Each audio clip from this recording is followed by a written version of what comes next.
That should fix it. Okay. Don't do turn though.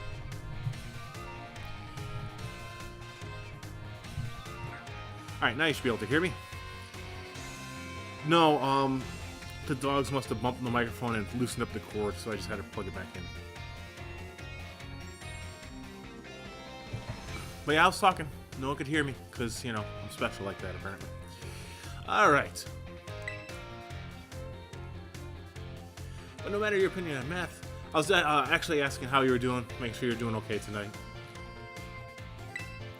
When do you get time off for Thanksgiving, or are you working the holiday this year?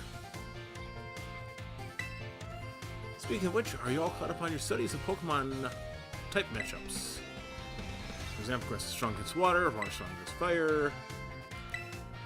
Bearing in mind that water is strong against fire, if the move Water Gun hits a fire type Pokemon, what becomes of the move's damage? Oh, cool! I'm glad you get some time off. It is doubled actually. You gonna go spend it with the family? Bother the sister and her kids?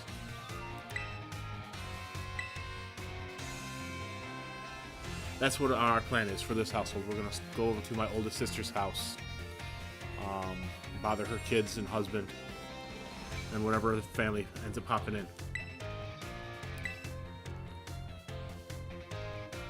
Nice. I promise I won't sing. I'll be home for Christmas at the moment.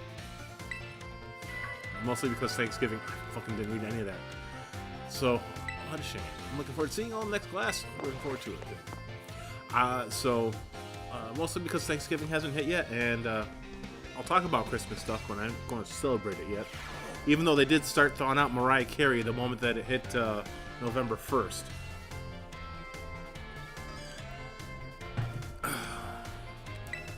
Alright, let's see. Okay.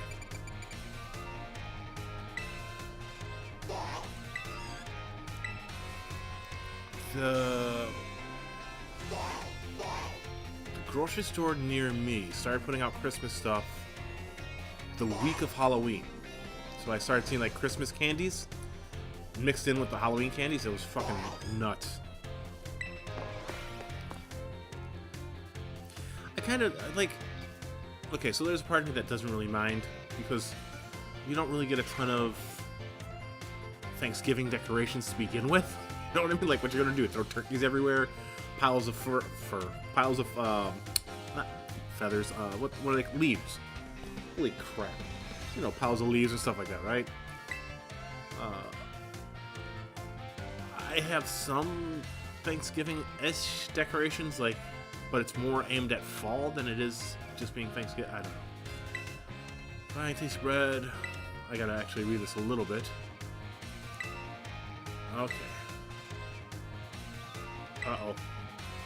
Okay, yes, they're 200. 10. You would actually receive, so here you go, you ready? So they're 200 each. You have 2,000. That means you get 10 Pokeballs. You actually get 11 though, because you get an extra one for free for buying 10. You get a Premier Ball. Ah, they tried to give me a trick question. But too smart for this game. But yeah, a lot of the people have lights they put up for Halloween, and then they just reuse the same lights for Christmas. They just add like another string of like white or something in there, because they'll use like a lot of blues around this area.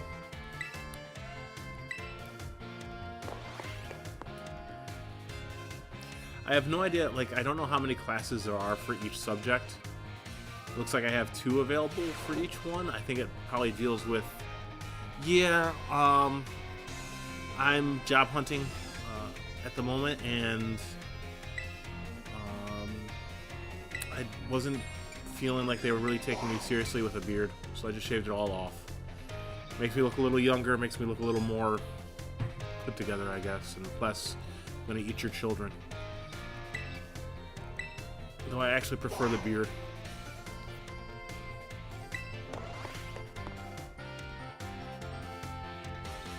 Yeah, I'm trying to find a new job that'll either let me get out of the house for a bit, or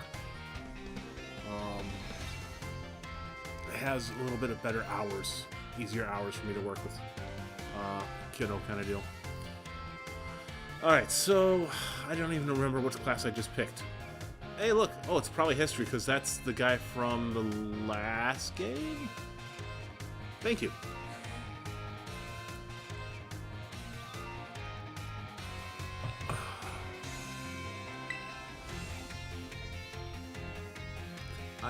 So, she didn't look exactly like that, but one of my courses when I was in middle school had the hot teacher kind of deal. And her adopted mother, she ended up being adopted, and her adopted mother actually worked at the same school, and they were both science teachers. And her adopted mother was Mrs. Ruth. Mrs. Ruth was the sweetest old woman until you did something stupid, and she would literally put you in a garbage can. She was known for picking up kids who were causing problems in the lunchroom and just dropping them in a garbage can feet first. Couldn't do that in this day and age, but you know, back in what, the late 90s, got away with it. Mine was Miss Peterson, and she was a very, very beautiful woman, very kind-hearted woman. I left out a lot of my teachers that I had in high school and middle school were real good teachers, which was part of why I probably enjoyed tutoring when I did tutor, and all that kind of stuff. You know, because it makes you want to pass that kind of care forward, I guess. Was I? No, I was in high school in the late 90s because I graduated in 2000. So did you. We graduated high school in 2000.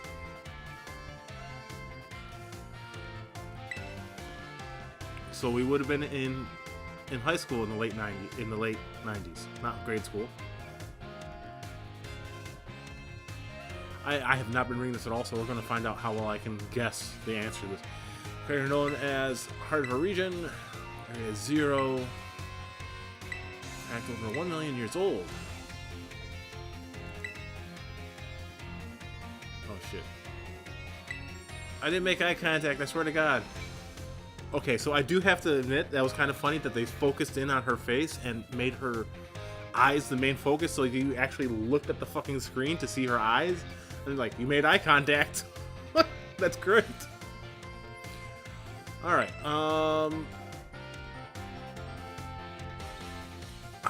don't know.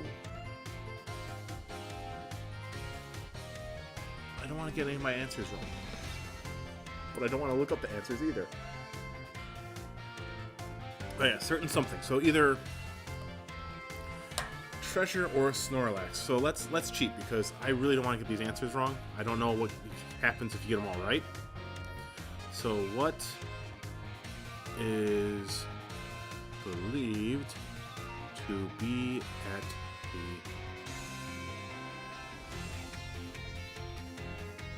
What is believed to be in the Great Crater? Alright, so let's... Come on. Where... Oh.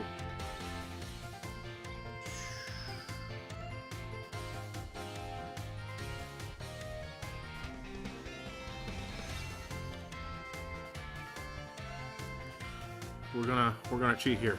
Ah, here we go. History answers.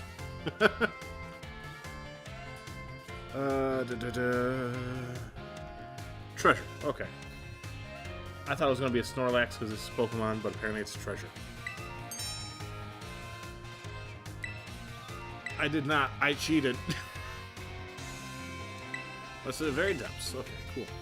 I actually kind of like her necklace. That little bird. It's kind of cool looking. Before I forget, you do well to remember the Great Crater in Area 0 book off limits. Yeah.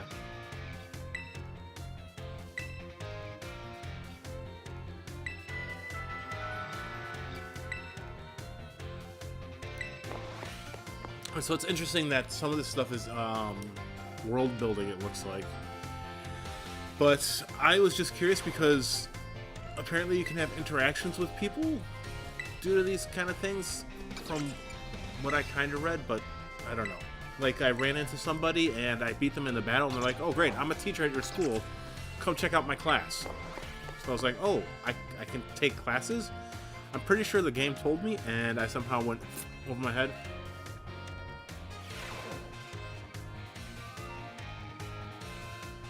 And then, of course, just because, you know, it's something that I enjoy, I'm trying to make my character look like a Japanese superhero. So he's got the whole, you know, mysterious Kamen Rider-esque helmet and gloves going on. But ask me if you can change your clothes. Fuck, I can't find new pants anywhere. Or a new jacket. I'm sure there's probably places where you can get it. There's over 1,000 pieces of equipment you can buy apparently in this game, but shit.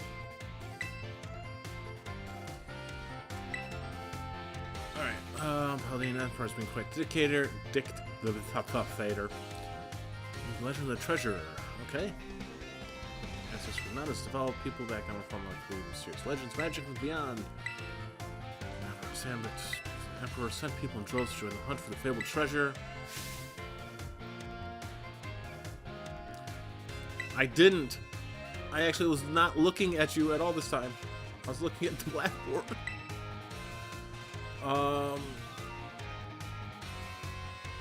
I don't... Fuck. I gotta pay attention when she's speaking because... Okay, so it was 2000. I was like, the answer is 2000! And it was. And I don't know if that's because I read it in this, or if I picked it up from the answers in the thing, and it was kind of lodged into my head. No, not yet. Single adventurer, area 0. Okay. Just help bar their way, prance on another creature.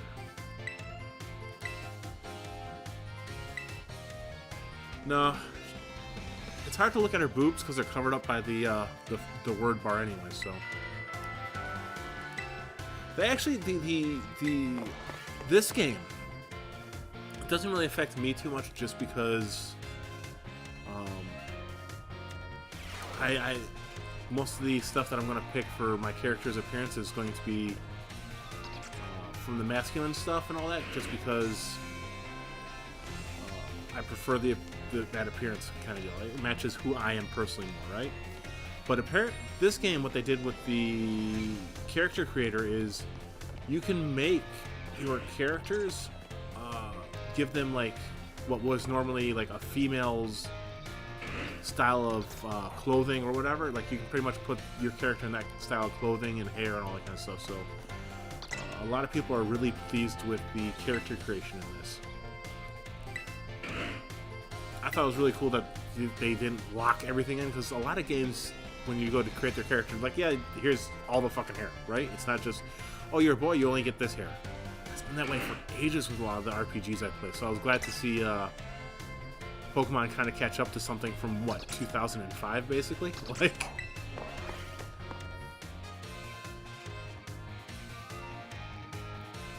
Alright, so who teaches the language course? Who the fuck are you? My name is Raoul.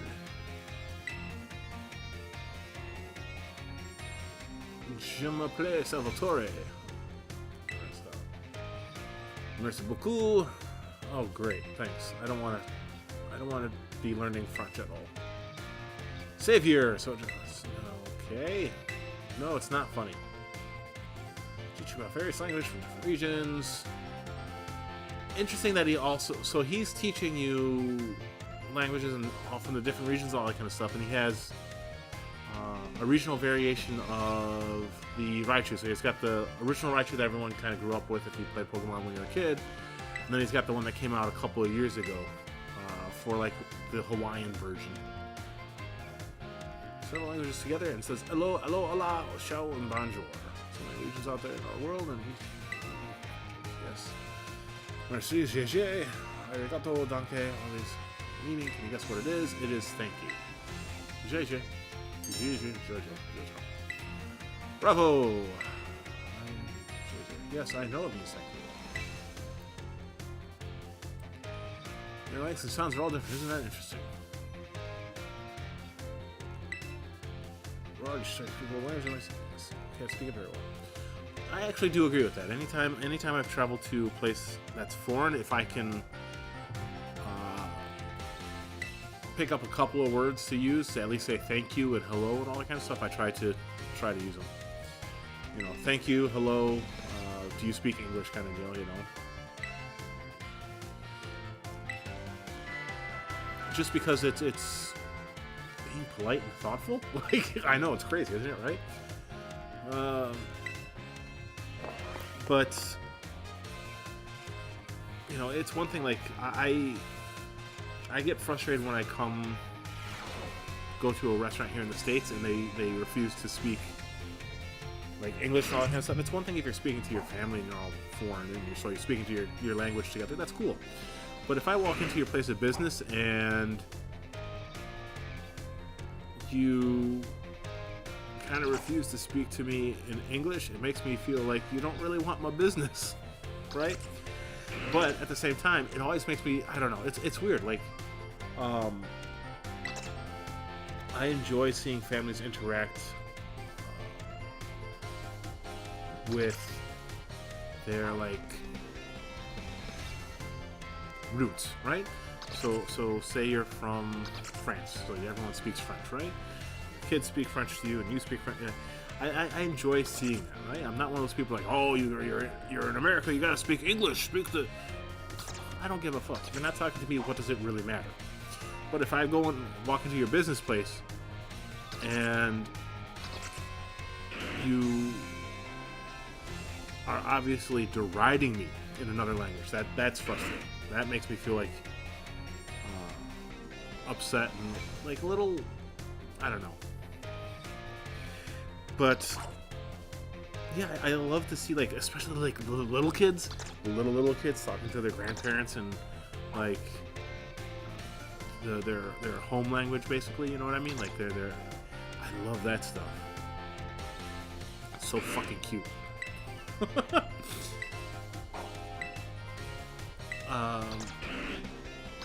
Yeah, I don't know. My mom's a little different. She expects if you're in America, you're gonna speak English everywhere but in your own home. I don't really give a fuck.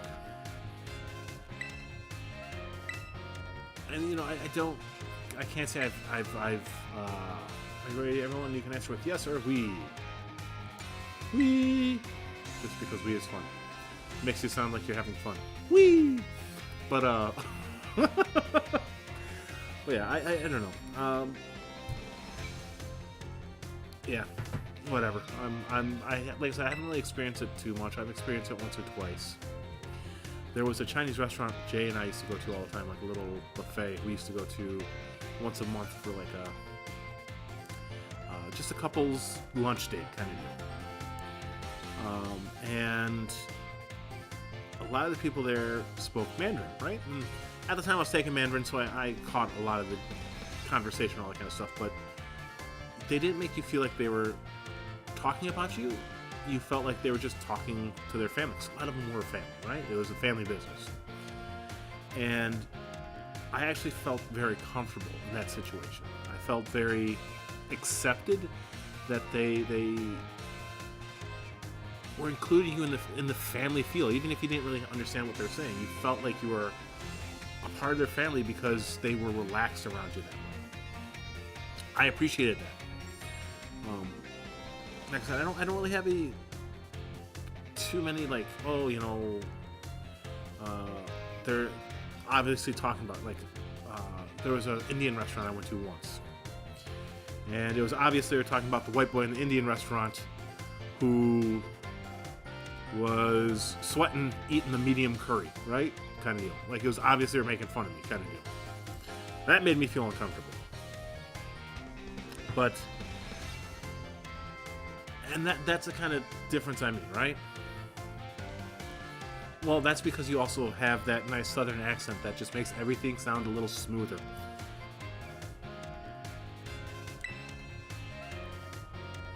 Yeah, I suppose that, like, oh, you mean people who speak Spanish themselves? Yeah, I'm sure most people would probably enjoy the fact that you're participating, but some people will feel like you're trying to trick them. Kind of deal, like, oh, he's been listening in, he knows all our secrets. Alright, what word you ask? Well, you have to guess. Delicios. Bueno. That's delicious. I don't know how you can tell. Delicios. Ah, yeah.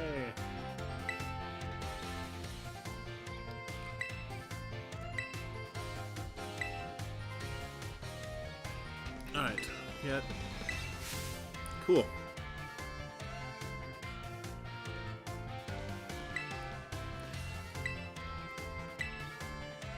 When I spoke Spanish, I definitely had a northern lilt to my Spanish. Don't ask me to speak any of it now. I can't really remember any of it. Like, every now and then, like, words will pop in my head. I'm like, oh, I remember a sentence. And then the next day I'll be like, what did I say? Like, it's mostly just words here and there. Son of a bitch. I always feel like, oh, cool, look, we got another watcher. And then it turns out to be, like, something like that. Like, hey, come check out my OnlyFans. Alright, where you at?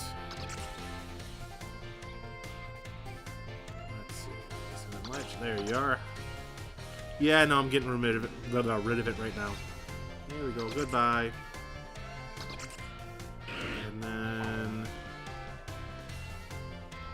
there. In case I don't grab them, I just made you a moderator. Almost anyone that comes on my channels could basically be a moderator here. Alright. Battle Studies, Art, and Home Ec. You know, when I was in high school,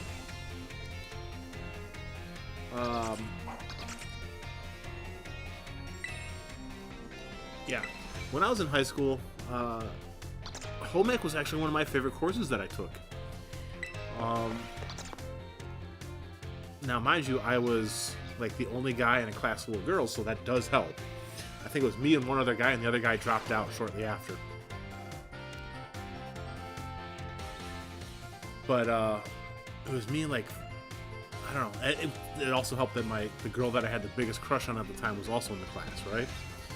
So I really enjoyed that class. The teacher was a lot of fun. I learned a couple of recipes. I learned some cooking tricks. I learned how to balance my budget. Learned how to,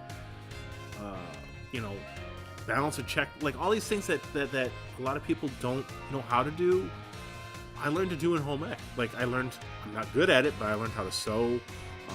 All these, like, life skills that people really should have. Like I said, I'm not good at it, but I can sew up a hole in my clothes or a blanket or something like that, and if I need to. And it seems like such a, like, sewing is a really important skill to have, even if you're not very good at it. It's the difference between saving a pair of pants and spending another $80 to replace a pair of jeans or some shit like that, you know? Especially if it's just like a little thing. Done.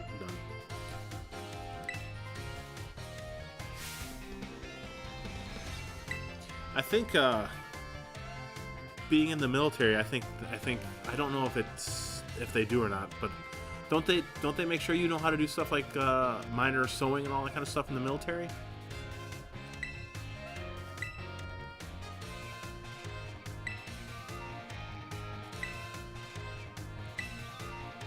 Alright.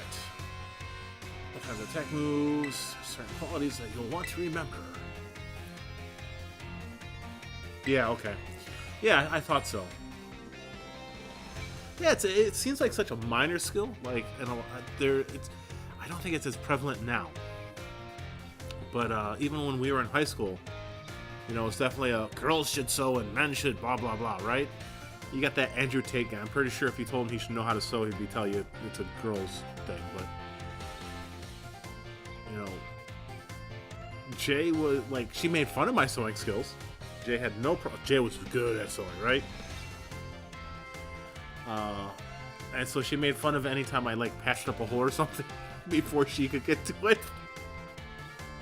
Like, there was a pillow I had, right? And the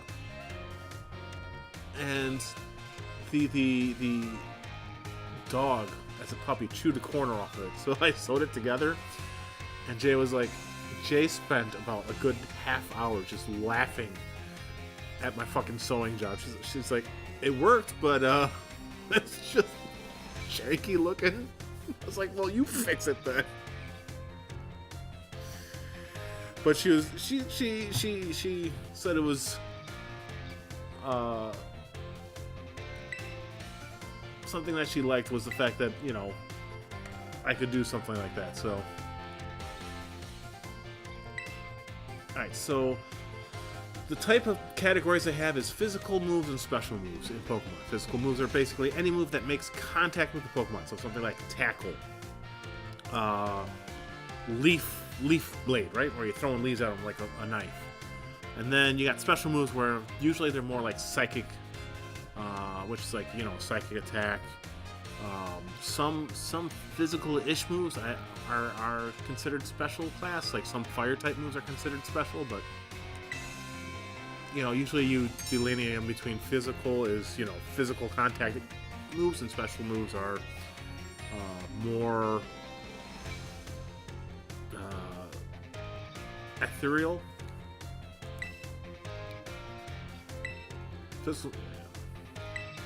Yeah, that's so. Funny enough, the special attack and all that kind of stuff was introduced early on in the Pokemon series, but they didn't really do much because people talk about this game being janky, right? And there is some graphical fidelity issues, you know, pop in and out, and there can be some glitches here and there.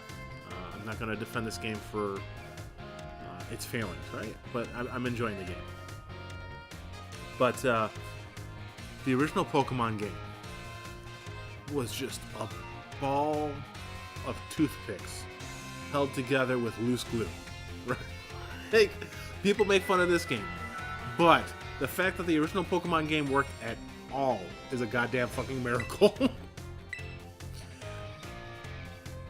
The dragon type Pokemon were supposed to originally be weak to,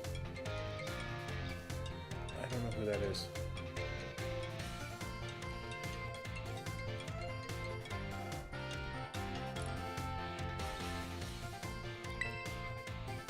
Pokemon Go is great. It's fun to like walk around for it kind of deal. I pick it up usually when new games come out. I'll pick it up and play it more. I didn't play it for a while just because the phone I also was I recently replaced my phone, right? Because I was using this one for a long time, my Google Pixel, and if it wasn't plugged in for a while there, it would just die. I'd open up any app, I'd go to make a call on it, and it would die if it wasn't plugged in. And half the time it died when it was plugged in. So I just replaced that phone finally, got around to replacing it. So I can do stuff like play Pokemon Go, you know, walking around instead of being like, well, maybe I'll catch a Pokemon in my bedroom where my phone's plugged in at. Like, so, oh man.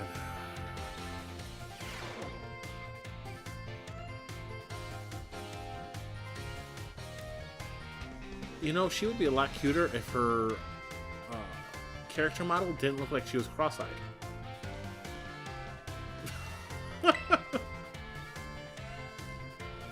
But they're definitely looking at the sporty teacher look, right? The moment I downloaded it, the weather got cold and rainy, and now it's like cold and snowing. I still plan to start walking a little bit more. I used to walk a lot more than I was, and I gotta get back into it. Yeah, a little bit of sporty spice there. I gotta, you know. Oh shit. I thought I closed it down. My YouTube was still playing on my phone. So I was watching. I looked over, I'm like, why do I see myself? But I'm was walking, doing a lot of walking for a while there, and I just kind of fell out of the habit. When I got like super depressed for a while there. Kind of deal. And so I stopped walking, stopped taking care of myself as much as I should. So I've been getting back into that and talking to people, all that kind of stuff, getting back out of my house, trying to do stuff like walk up and down the stairs, kind of deal, get exercise. Again, instead of just hiding in the living room or my bedroom or with the kids or wherever, you know. Going back out and talking to family and all that kind of stuff. And it's one of those things where, like, I didn't realize that it was happening when it happened, if that makes sense. It kind of, like, snuck up on me. Cheer restores HP for all ally Pokemon. What do you think it is? Probably heal up. Okay, good. It was one of those things where it just, yeah, it just, I didn't, like, it was like little things at first, right? Like, you're like, oh, I don't feel like making the bed today, or stuff like that. And then it just, by the time you realize that things are, like, on a downward spiral, it's like, oh, it doesn't matter anymore. You don't have the,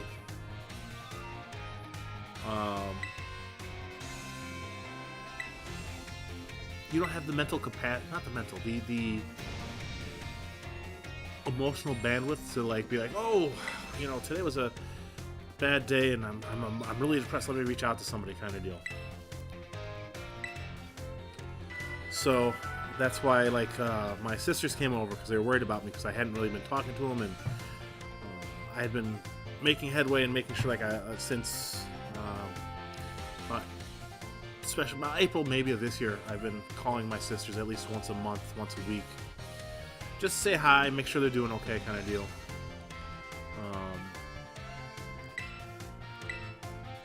And I didn't even realize I had stopped calling them. So my oldest sister and my middle sister came over to check up on me.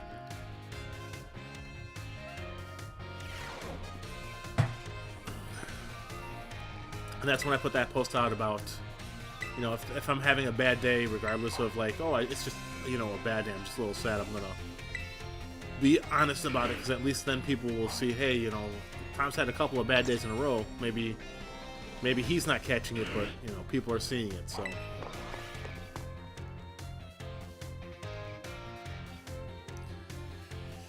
oh, I have no idea what that says. I have no idea what the language for this world is.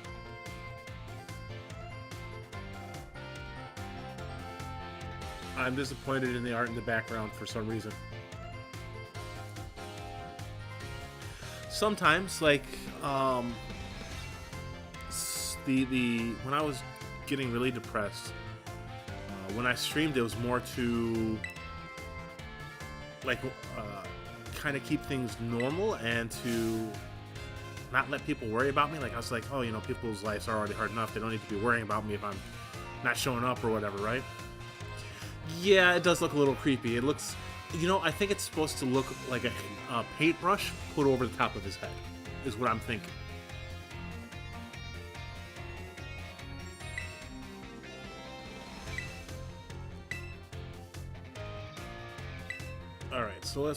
Alright, so my grandfather was an artist. He used to sell paintings for a living after he retired from working at GM. And so I'm very curious. Beauty's in the eye of the beholder.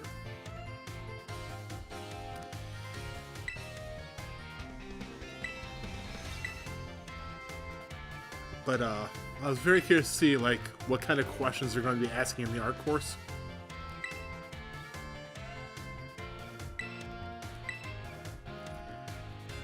Huh.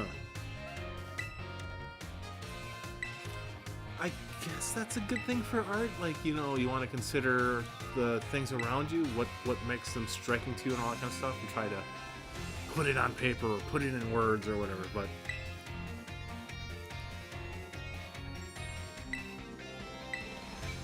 I don't know.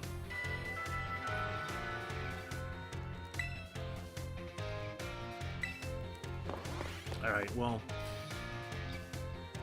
I guess that's a good art lesson, to be honest. Like, you know, consider what is beauty, all that kind of stuff.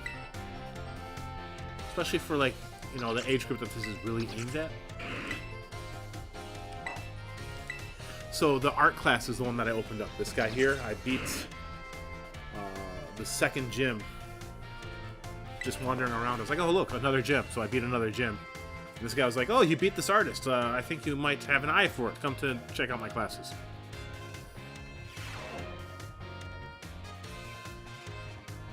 I kind of like the avant-garde Gyarados in the background, the blue snake thing. Hassle it again.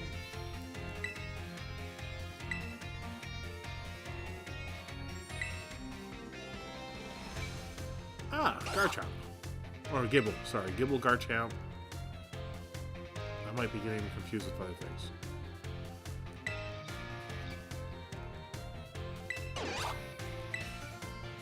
Now, I do like, except for the hat. I don't like the hats these things get when they terrestrialize or whatever you want to call it. But I love the crystallization of the actual Pokemon. I just wish they weren't wearing the damn hats.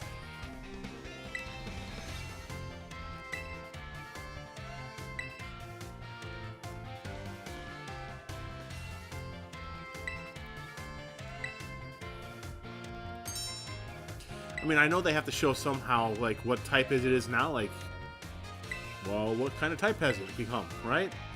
So it makes sense they would do something, but I don't know. I'm not a big fan of the hats.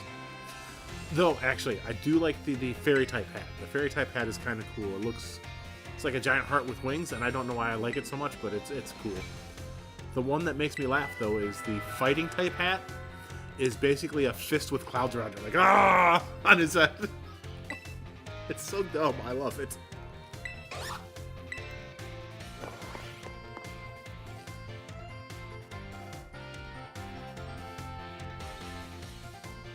I don't even remember what haircut I have anymore. I've had this helmet on since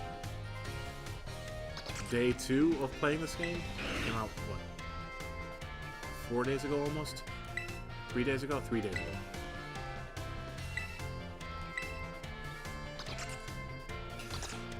And then Nerd Angle and his wife, Miss Nerd, have been playing this game off and on, which we might do a, you know, the podcasting you're doing with them about Game of Thrones and such. We might be doing something like that for this game, apparently.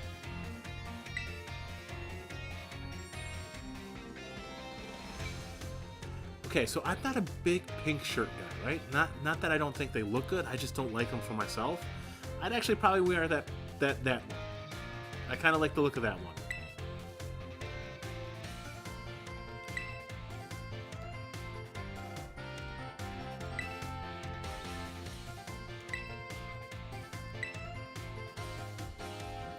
I think it's because it's probably a little bit closer to red than it is pink. I know, sometimes I see clothes in these games, I'm like, hey, I'd wear that.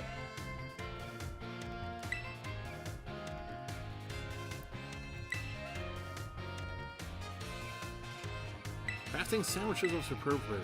Let's something to receive meal powers with even more helpful effects.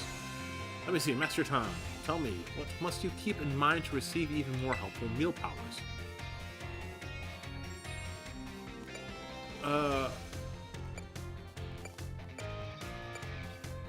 Fuck.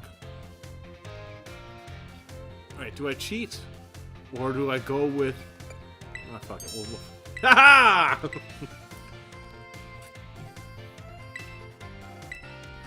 thought it was gonna be like, put your heart into it. The normal, like, RPG-ish, you know, toss out, like, ah, the soul of the cards kind of deal, right? The soul of the sandwich. A sandwich of soul. A fish sandwich. I have no idea how to make food in this game. I have all kinds of condiments. I don't know. I don't know if I make it at the picnic area. I'm not even reading this to figure out how to make it here. I'm just like, go through the class. Let's see what's going on. Alright.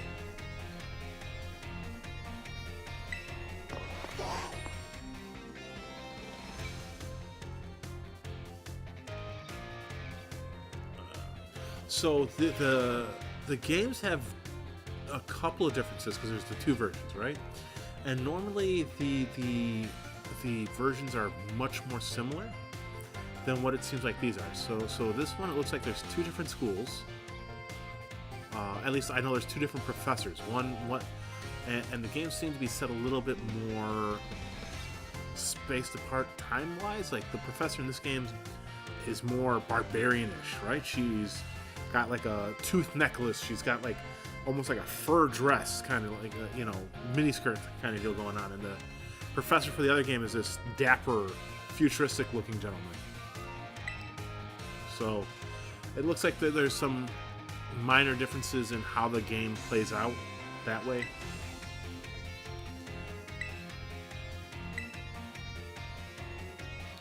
Where? Now, one thing that's kind of sucky to me is that the Pokemon Home, which is where you can store your Pokemon on a cloud, basically, right? You can actually use it with Pokemon Go somehow. So, like, say you fill up how many Pokemon you can carry, right? I think I haven't expanded it. I think you get what? 250 to start with, 150, something like that. Anytime it starts getting close to getting full, I just start throwing Pokemon from Pokemon Go into my Pokemon Home. They can't transfer back, but I don't lose them if I'm not trying to turn them into candy. But the connectivity for this. What should you search for when a perilous situation with no way to heal your Pokemon? Items on the ground. Because you can get berries and roots and stuff like that. So, but Pokemon Home, I got it originally because I was going from the DS games to the 3DS and the Switch, and all my Pokemon were stored in Pokemon Bank. And Pokemon Bank was the pay service for the 2DS and the 3DS kind of thing.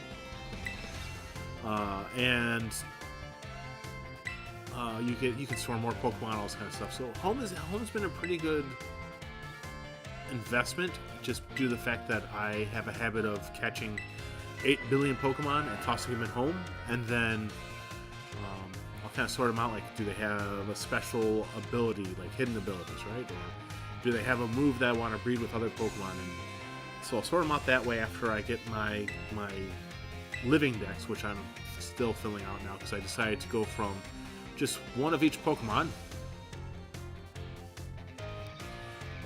Yeah, give me 1 second. I think I can do that in settings.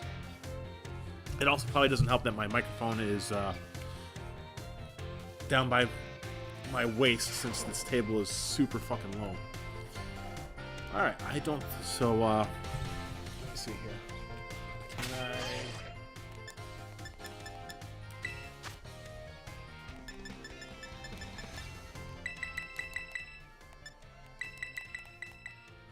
So one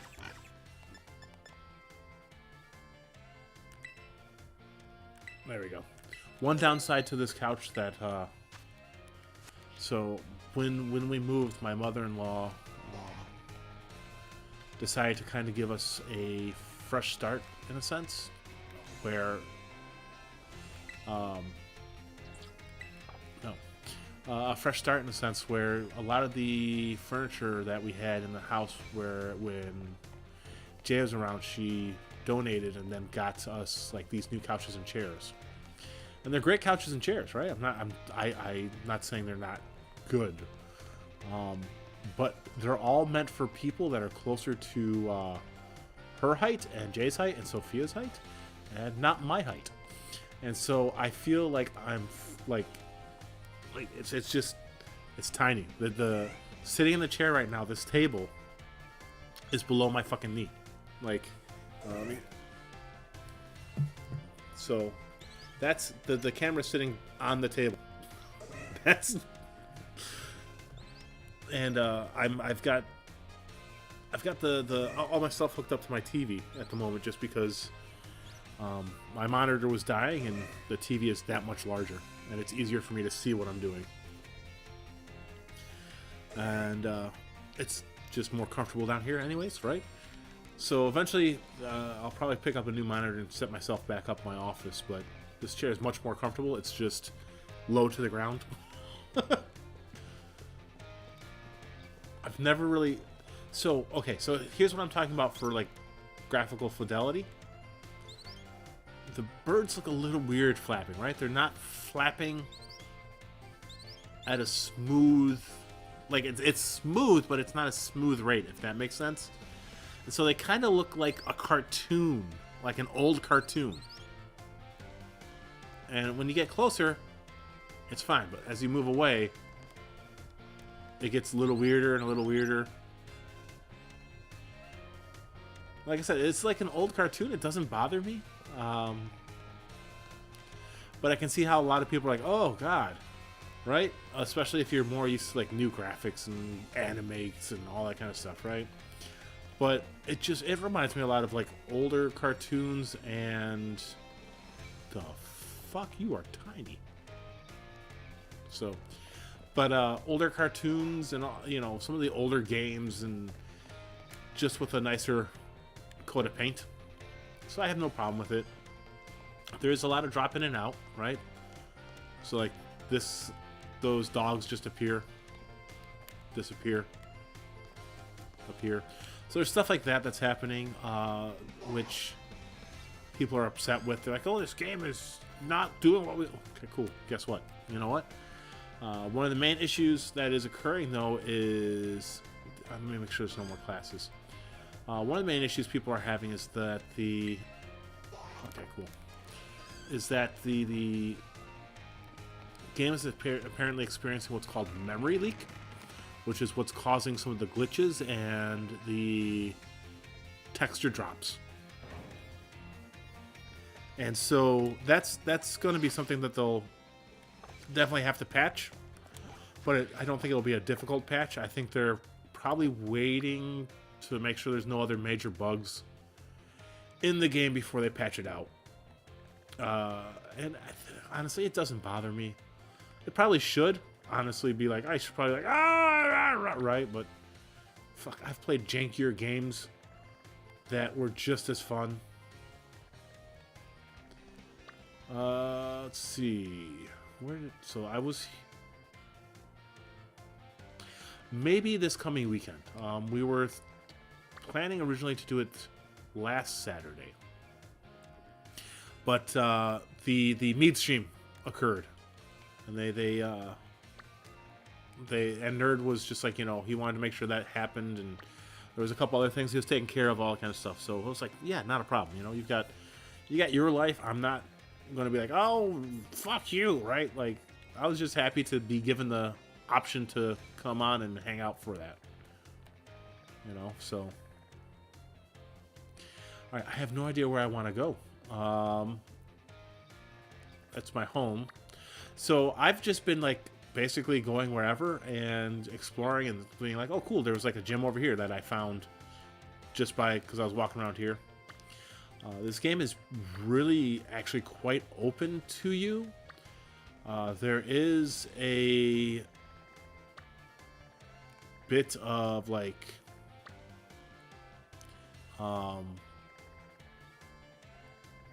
leveling issues, like going this way, like all around here, I'm pretty well set, except for there is like a fucking strong as hell Pokemon up on I think this hill here that I can't take out yet. It's like level 50.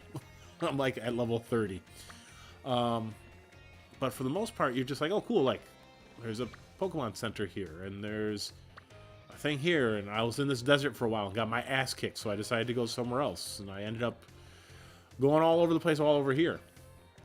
And so this game is like, hey, look, here's the things you can do. There are Titans for you to face, there are gyms for you to battle, and there's an evil team for you to take out as well. So there's a gym there. This is one of the Titans who kicked my butt pretty handily. And then I think this is another gym. Where's the evil team? There he goes. And then there's an evil team to face off. So, alright, let's go to the desert, I guess. And we'll try to take out the Titan again. I got some levels under my belt recently. And so why not? Oh, you know what I found that I thought was really cool? Is playing Pokemon Go, you've probably realized that Pokemon sometimes have different forms. If a male Pokemon and a female Pokemon might have gender differences. The fuck? Why are you... Oh, it's a Palo Sand.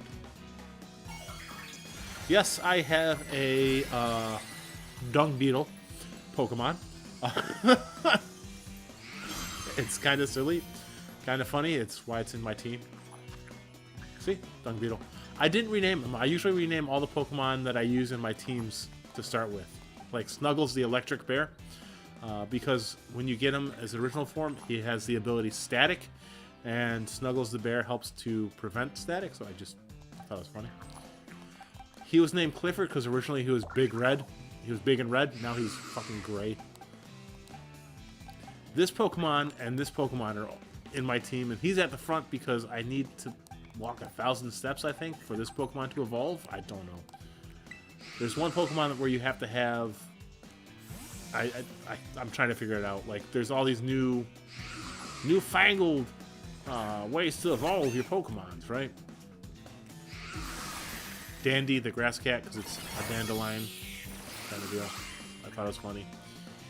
But there are, of course, gender differences. So sometimes a female Pokemon might have, like, bigger leaves on the flower or whatever.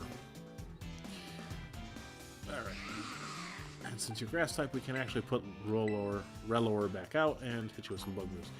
And sometimes Pokemon will have different forms for just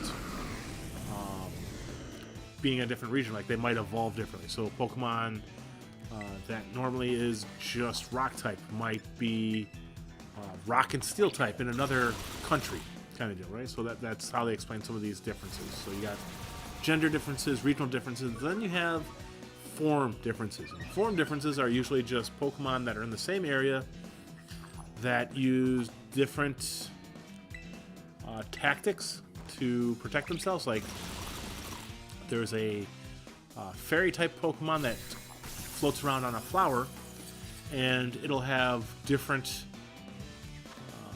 colored flowers, you know, kind of deal. So, is this the one that's... Yeah. I forgot to buy Great Balls. Son of a bitch. We'll catch you in a luxury ball. Why not? We'll see if you like it. But there's a bird Pokemon called Squawkabilly, right?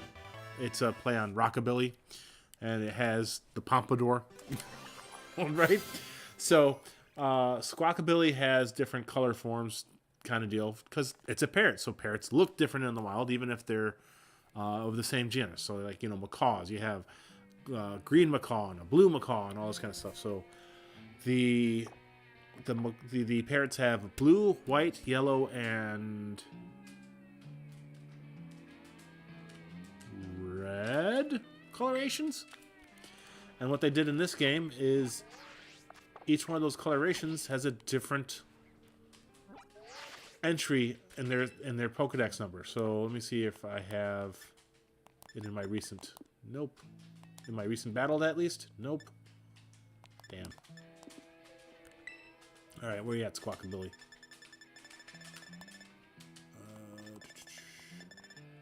Yeah, this game, the Pokedex, instead of being just like regular entries, are books.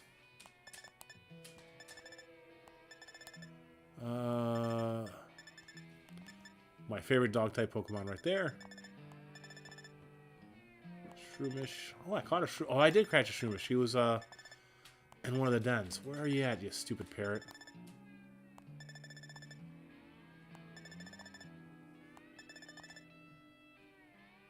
Yeah, see, this is what Big Red looked like. Clifford looked like originally. He was a big red dog, so I named him Clifford. And then he evolved and turned gray. Let's see.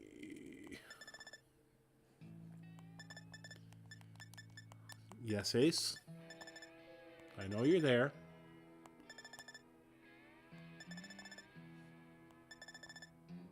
Where you at? I don't know any of the numbers of the Pokemon in this version yet at all. I passed them up somewhere. Is there a search function? Oh, I got enough to get a prize. Yay! But yeah, anyways, they just get like different entries. Like this Pokemon likes to, this version of the parrot likes to live in the city. This version is known for being a bully. This one, like that kind of stuff, right? Now there is a Pokemon up here, and I can hear it, but I have no idea how to get up there. All right.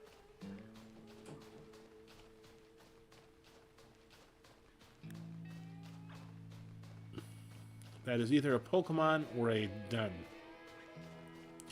So, oh, this ostrich kicked my ass last time I faced it. Let's see if we can't return the favor.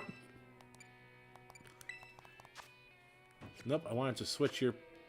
Ah! That's right, you can't catch me when I'm in my boxes for some reason. Alright. Come back here, you damn bird.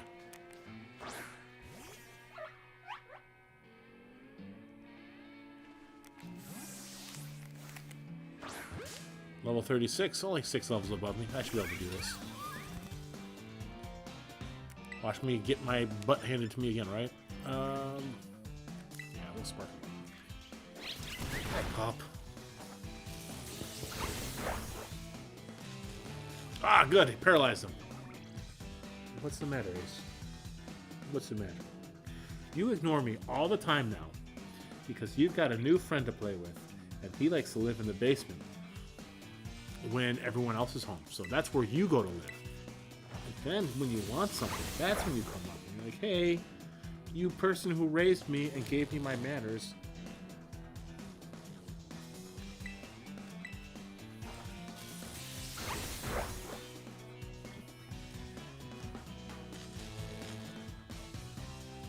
Do you need to... All right. Let me finish this and then I'll take care of you, because I can imagine what you want just by how you just looked at me. And I know it's not a now thing either. If it was now thing, you'd be acting a little different. Oh, crap. You want to die? Alright, Snuggles Bear. Goodbye, Esparta. No one won that one. Thanks. Just what I wanted. Alright, so there is a den here. Alright, I'm going to go in here in just 1 second. But I am first going to actually mute my camera for a second so you don't have a crotch shot of me standing up to let the dog out. I'll be right back. You go outside. Oh.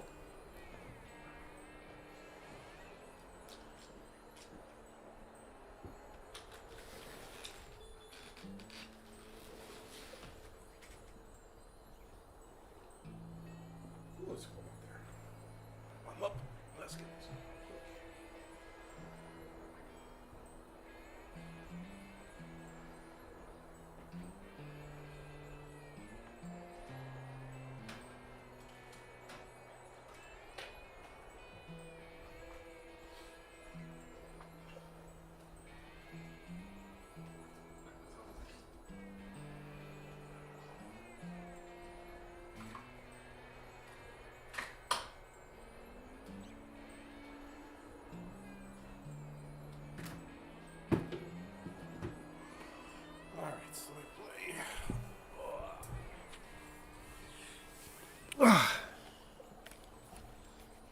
That's right, I can't ride Koraidon here.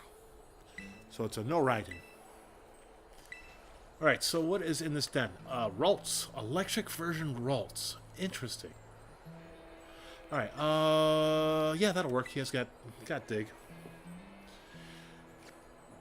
Something I'm looking forward to trying with this game is you can, pardon my hiccups, you can invite people from your friends to come and go on the adventure with you, and it's not just like dens like this, like in Sword and Shield. You get to actually walk around together throughout the world and like battle Pokemon together. Can't battle trainers or gyms or anything like that together, but you can like battle the wild Pokemon and stuff together, from what I understand. So that's kind of cool.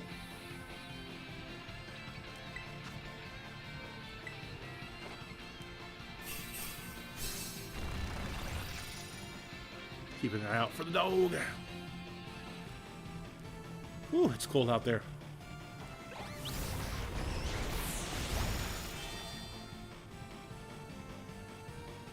Okay, that was quick.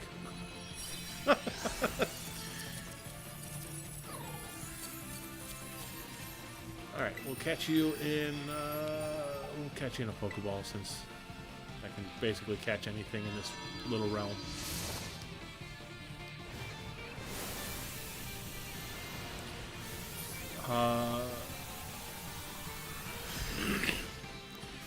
So you know how sometimes in Pokemon Go you have like the event Pokemon where like they're wearing hats, or like I have a flying Pikachu from Pokemon Go. It's a Pikachu with balloons on its back kind of deal. Well, they did the... Sorry, I thought I heard the dog.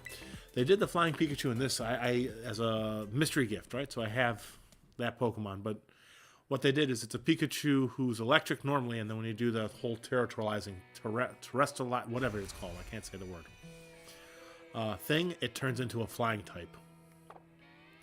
So then it gets its balloons, because flying type Pokemon, and when I do that special thing, they get balloon hat. It's kind of silly, kind of funny. So one good thing about the dens, the Pokemon that got knocked out that I had as the front runner is back at full strength. The dens revive your Pokemon if it's at front and passed out. Oh, perfect. I can knock out your your rock lobster, whatever it is. In the middle of the fucking desert, you have a lobster. That's a great choice. Let's help you. There you go.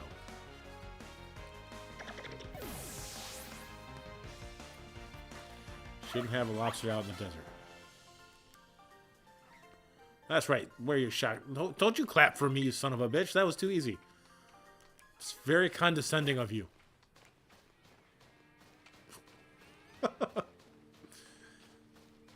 Alright. I have a Silcobra. Don't need one. I think I have a Stonehenge guy. What is in between your feet? Who you hiding? Oh, a Rowlet. Or Rufflet. I've got you, Fanpea. Sleep, sleep. I'm honestly just kind of keeping an eye out for new Pokemon or shiny Pokemon, even though half the time I can't tell if they are or not now. Because now, the only indication you have is they're going to be a different color on screen. They don't do a sparkle. They don't make a ching noise. So if I pause every now and then, it's because I'm looking at the Pokemon like, is that a shiny? I don't know. I don't know the shinies offhand. I hope that gets patched in somehow. The easiest way to tell, go beat the shit out of him. Alright, guess what? Not shiny. How about you? Your Pokemon won't beat up another Pokemon if it's a shiny and it's out running around in the wild, so to speak. It's the easiest way to tell. Alright, I'm going to go yell at Ace to get him back in the house real quick, because he should be done by now, so he's probably wandering around checking out the neighbor's yard again. He's a... It's too damn cold. I don't want to have him waiting outside here. Come on. I saw you looking off the porch there. There you go. It's too cold to be standing outside forever. Even if you're looking at the neighbor's yard. We weren't in it this time.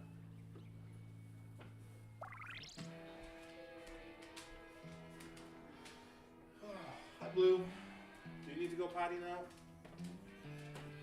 Snort to you too, buddy. Alright, do you need to go potty, Blue? You want to go outside? No? Okay. Ace, you were just outside. You're good. You're good, buddy.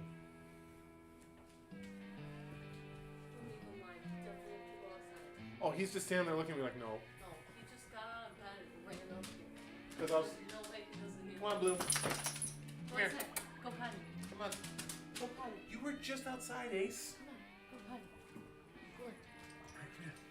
I got you, Blue. Alright.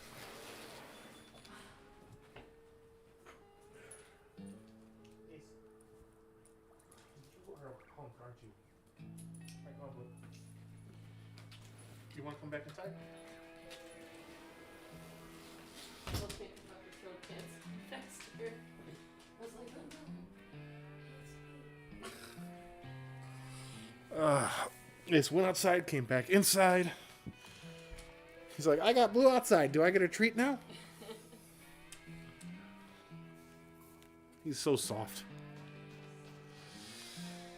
All right. Yeah. Blue was pretty calm today. Spent most of it sleeping in my lap, which meant I didn't move if I didn't have to.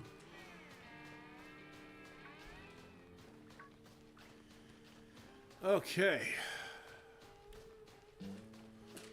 Grab that. Grab a this. Oh, that's a Vampy. I was like, is that a Gibble? Is that a shark monster?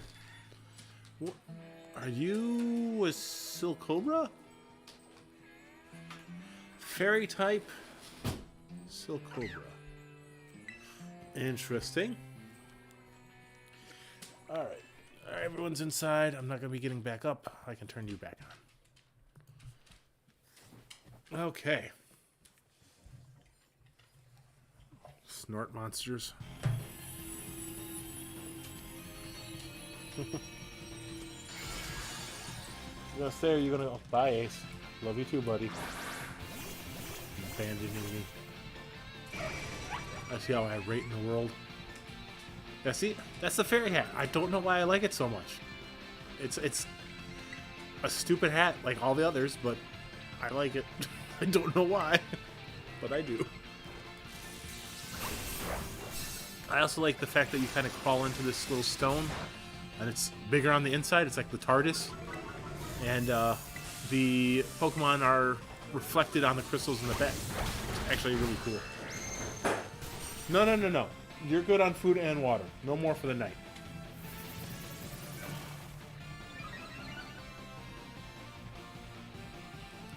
Your defense rose, accuracy rose, and I probably beat you.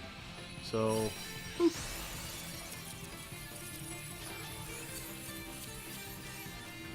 Let's go ahead and catch you. Don't even start with me, Ace. You're good. You get more in the morning. You've had dinner. You've had breakfast. You've had a midday meal. You've had tons of water. You're good. You're just doing that so I pay more attention to your food bowl. You're good. Trust me. I know how much water and food you've had today.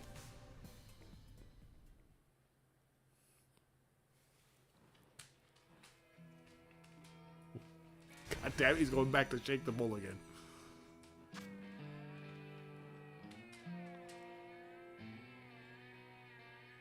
No, okay. That dog.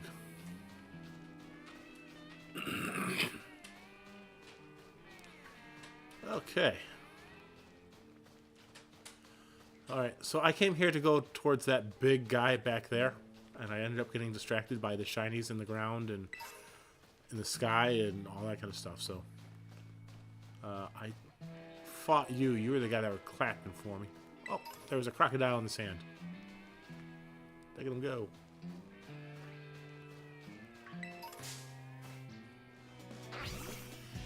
Isn't he cute?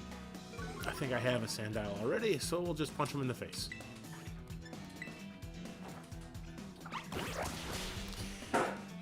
Hello, Speckle. How you doing?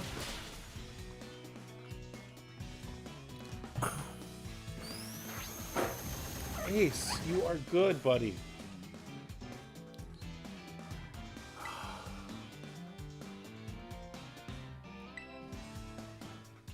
I don't know which one of us is going to break first, me or you.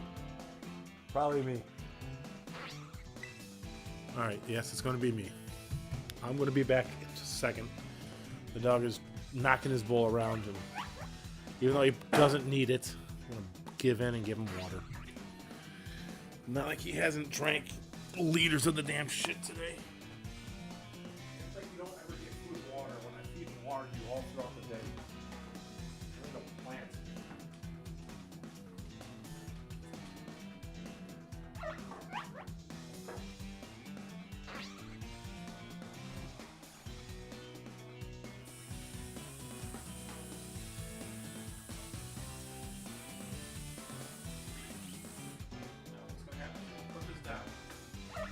Look at it. And I'm good. You're gonna walk away. Alright, Mr. Shakes the bowl. There you go. All yours.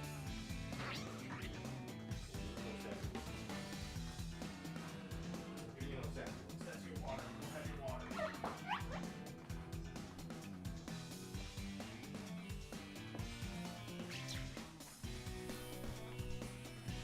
Alright.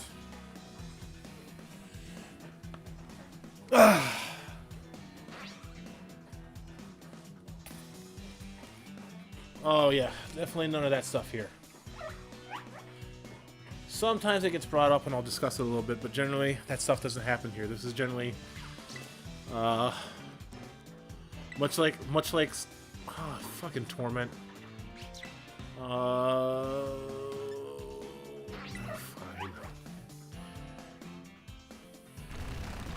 Yeah, this is as close to drama free as I can make a channel. I mean, no.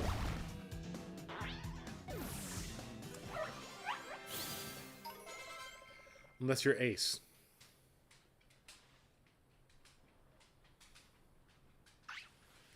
Who acts like he didn't get fed like a ton of fruit today. Alright, did I catch a hippo guy yet? I don't know.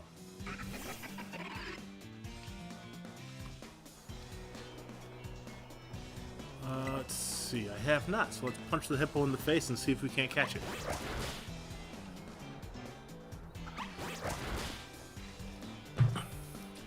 I saw my coffee mug out of the corner of my eye as I was bringing it up to my mouth on the screen. I was like, what the hell's behind me? I was like, Ace? I shouldn't see Ace. Oh yeah?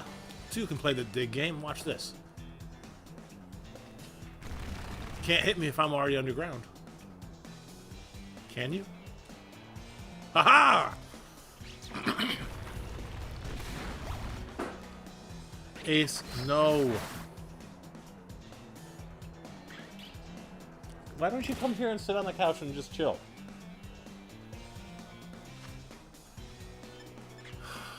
And then people wonder why I argue with my dog.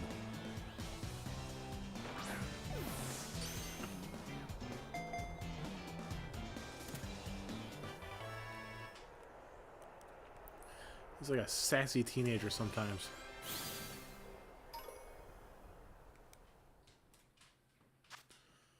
Alright, it shuts its nostrils tight and then travels through the sand as if walking. They form colonies of around 10. Well, this is not a full colony then, because I think this was only 6.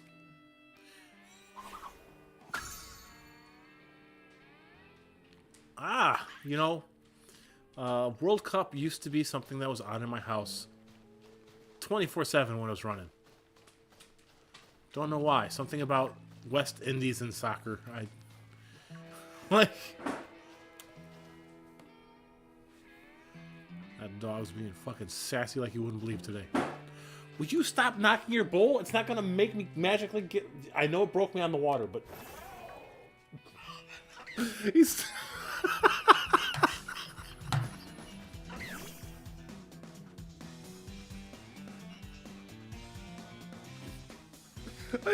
Oh, you sassy son of a bitch! The dog knocked the bowl, right? And when I look back to mouth off at him, he's peeking over the trash can like, "Hey, what you looking at?"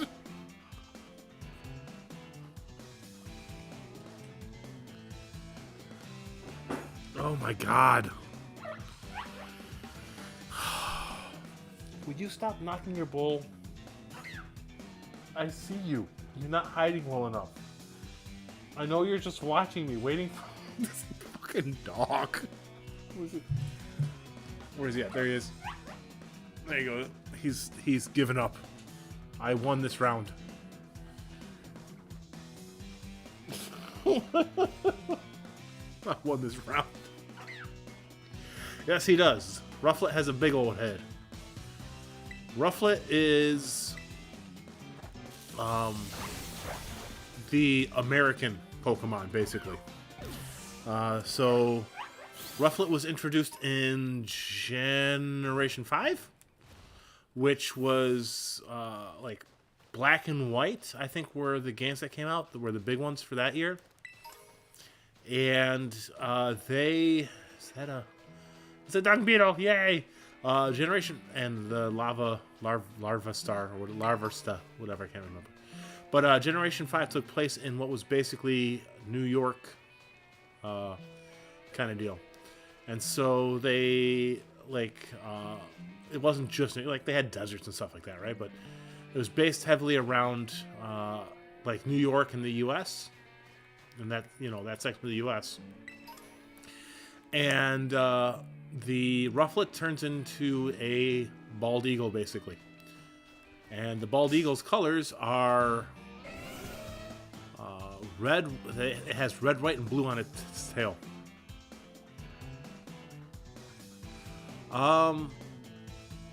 No, black and white were two different versions. There was a black version and a white version of Pokemon. Just like this is, people call it Scarlet and Violet. But it's just naming off two different versions of basically the same game. One thing about Pokemon was they definitely leaned into the whole cash grab thing.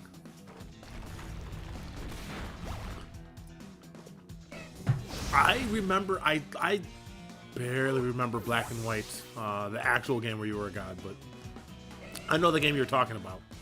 Very different game. Pardon me. Yeah, see? These two Pokemon have to be in your party, and one of them has to be out for one of them to... I don't remember. Like, this game, they've added so many different ways to evolve your Pokemon. It used to be, well, get it to a high enough level and it evolves, or use a special item, right? And it'll evolve. Okay, good. I couldn't remember if Bullet Seed was one. Damn, fuck you too. Let's go for... I'll try Heal Ball, why not? But, it was like, either you level it up and it evolves, you give it a special item and it'll evolve, or you trade it and it evolves. That's the first few games. And then it was, how good of a friend are you to it? And it might evolve. And also, what time of day is it? And it might evolve. And then it was like, okay, cool. So now we've got so experience evolutions, trade evolutions, item evolutions, friendship evolutions, time of day evolutions. And then I was like, now you gotta trade it holding an item. And now you've gotta, like, it has to have a specific move. And now you've gotta have it in a party where you have an empty spot, or like, because it turns into two, like, all these things. In this game, they're like, we've got some new stuff for you. Like, one of your Pokemon will only evolve if you have like friends playing the game with you, like in your party, because you can walk around as a party of 4 now to fight and capture Pokemon together. Don Fan's going to chew me up, apparently. I don't really have... I usually have like a sleep move or something, but I didn't do it this round. You know what? You look like you can take a hit. But now it's like, have your friends watching you fight with this Pokemon and win X amount of battles. What the fuck? Like, some of these evolution requirements are just... There is a Pokemon that will only evolve if you're playing it on the Switch or the 3DS, because they have a gyroscopic thing in there, and it hits level 38, and you have to turn your system upside down, and it evolves. Like, how did people discover that one? How do people discover some of these evolution methods? Like, oh, cool, paralyzed, that helps. Like, who was... let me play my game upside down. Oh, wow, it's evolving. Like... Well, the Pokemon that you flip the system upside down to evolve, basically its evolution is it upside down. And that's why you have to flip the system upside down. You gotta force it to evolve, basically. By helping it out. By giving it a headstand. Oh, I didn't mean to use Netball. I meant to use Duskball. Oh well.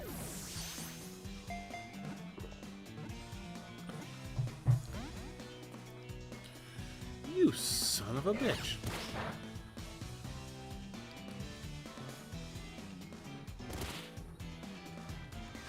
Alright, Nest Ball, no. I gotta go get some more Pokeballs in a second anyways. I can't capture the Pokemon that's behind me. But I gotta go to a Pokemon Center anyways because I want to heal.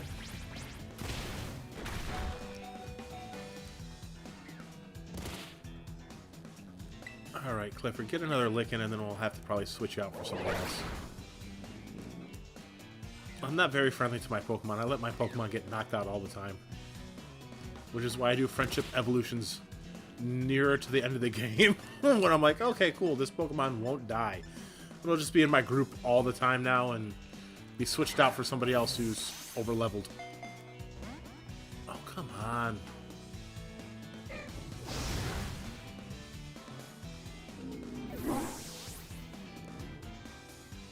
But yeah, at the beginning of the game, all my Pokemon are like, yeah, if you get sent out, chances are you might not come back. Good luck. So this is the Bramble Pokemon. Bramble something, whatever. It's a ghost type. That's, you know, tumbleweed. And I named it Brandon the Bramble. And then I had a good laugh because he tossed it out at one time. He's like, let's go, Brandon. I was like, no. So I had a giggle. I had a fucking giggle. Because I didn't even think about that one.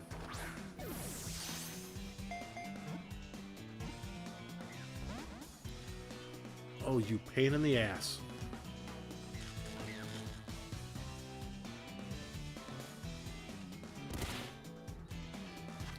You live in the desert. How are you getting hurt? That's what I don't understand about some of these Pokemon. They live in the desert and they're like, yeah, it's going to suffer from sandstorm. Oh, cool. Critical capture. So if you throw the Pokeball and it shakes before it starts doing the whole countdown thing, you've caught it.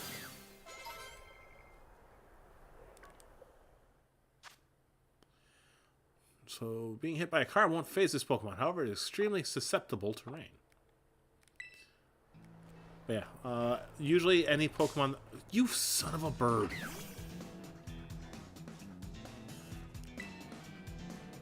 Hit him with rollout, little bug.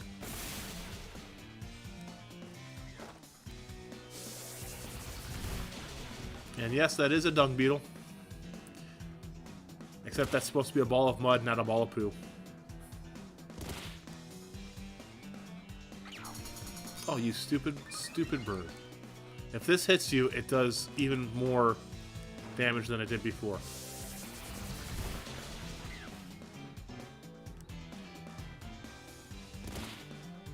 But chances are, I'm going to get hit anyways because he's going to decide not to hone claws. Oh, you! Oh, please hit. Please hit.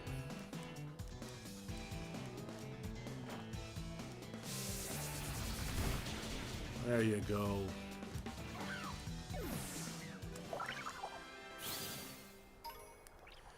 He just flexed on the bird. He was like, look at this. Alright, so that's not the map. I always hit the wrong button for the map. Alright, so let's go back to where's the nearest Pokemon Center? Let's not go there, because... fuck it. Let's go here, and then we'll come back in. Porto Morinda. We'll fly to this space.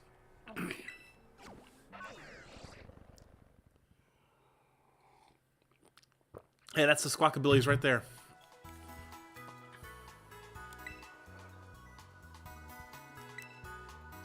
Still up and about? Yeah, it's not that late. It's only 9:30. Jesus. Now, I haven't run into them so far, but the last few times I've played, I've run into so the trainers all have like classes, like construction worker. Apparently, this is a bodybuilder chick. But they'll have classes like that, right? How many trainers did I have to beat? Oh, area. Fuck you too. I thought you were for the. Well, makes sense that you're not for the desert, but they'll have classes like this guy might be. I think he's an electrician. No, this isn't an electrician. What kind of class is he? He is a. Oh, he's a delivery worker. He's a courier. Right? Yeah, so Jacqueline the courier. Now, I haven't run into too many classes behind, like, you know, electrician, courier, student, Pokemaniac. But the difference is the students range from looking like they're elementary level, like, you know, they're the tiny kids, right? To I ran into a guy who looked like me, right? When I have my beard, right? And it was a student. I'm like, no. Like, that's kind of creepy. And then he commented, I've been a student for 2 decades. I'm like, what? So yeah, there are adult students who look like the other students. They're wearing the student's outfit kind of deal, right? Oh, give me a gold coin. Come here. There you go. I need to collect those to evolve a Pokemon. There's a Pokemon that's in a chest, and as you collect those, it fills up the chest, and when the chest is full, it will evolve. But yeah, it was one of those things where I've run into, like, one of the students had a gray hair and a mustache, and I'm like, no, you're not a student anymore. That's kind of creepy. But at the same time, it's really fucking funny. All right, let's go into this den. Let's see what we got here. We got a grass type of some sort. What the hell are you? Oh, you're the bug. That's a grasshopper's evolution. Son of a gun! I thought I got in there in time. Yeah, low kicks.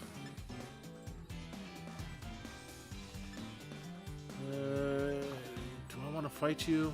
Do I want to run? Let's just run. I want to get into the den.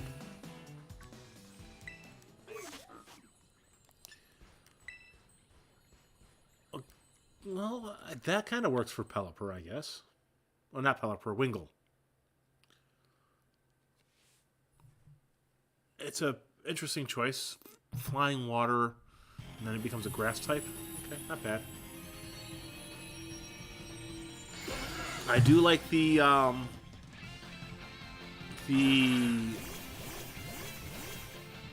what's the word I'm looking for? Versatility of some of the stuff, where you have these Pokemon who have the weird typing that they don't normally have. Like, normally he'd be 4 times weak to electricity, but because he's a grass type, and you wouldn't know it fighting him until he terrestrializes,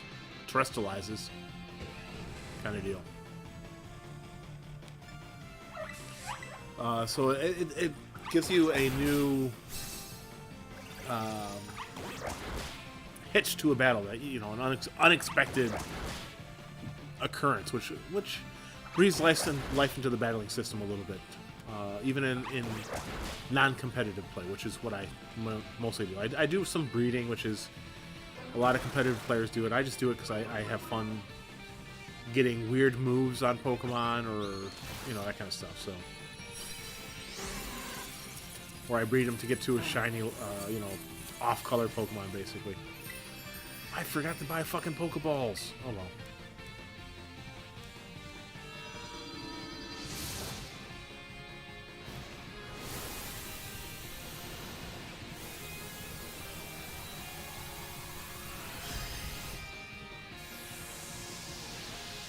Alright, caught the bird.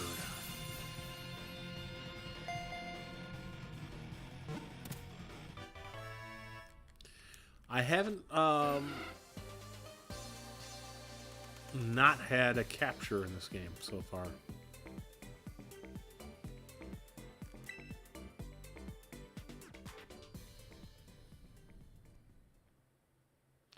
Like in the dens here, I've not. I think it's an automatic capture kind of in the dens up to at least 2 stars. I haven't done anything higher than the 2-star raid.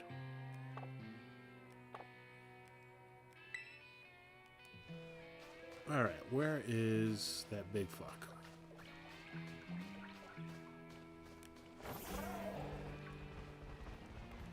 There he is.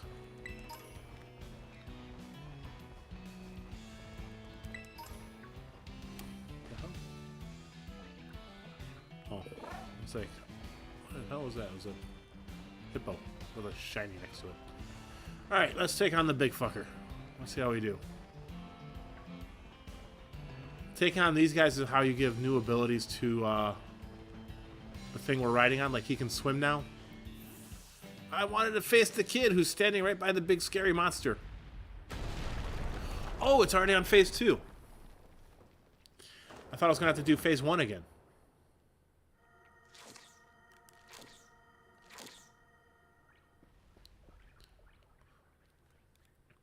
I did find myself a Titan. How'd you know?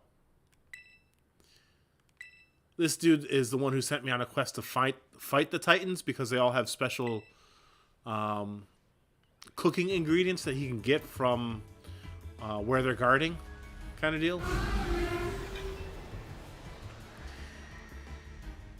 And the cooking ingredients are how we power up the Koraidon we have. So, you know what? We're gonna, we'll stay with Snuggles here for now.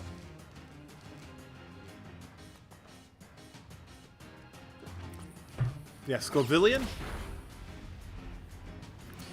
Yep. Scovillian is a, oh, I can't turn the camera. Scovillian is a pepper Pokemon.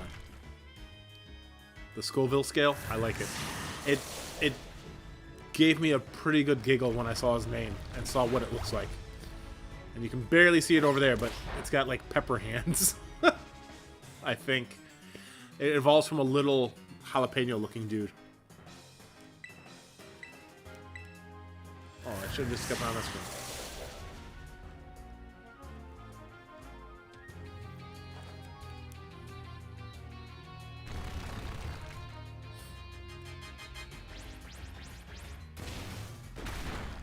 And goodbye. Yeah. Oh, that's its head. Never mind. Scovillian has pepper heads. And good night, Snuggles.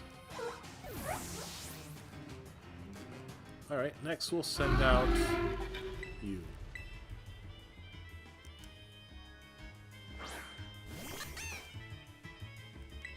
I should be fast enough to hit it first. Hopefully this does some semi-decent damage. Oh, son of a bitch!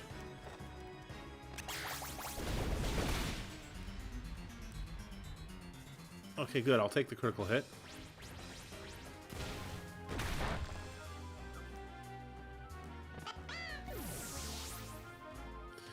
Alright, let us throw out the ghost here because it has grass moves. And since Great Tusk is weak to grass, we might as well, right?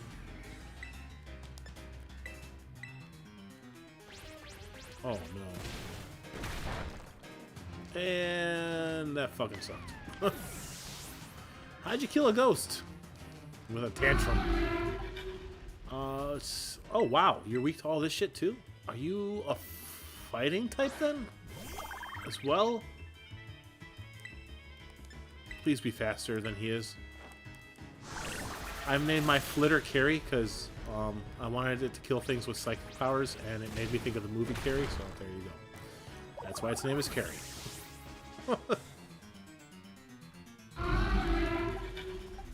Alright, I'm gonna have to eventually start reviving guys so I can win the fight. Let's see if we can hit with this, if he's faster. Nope. Oh, good. Maybe I can take down his accuracy.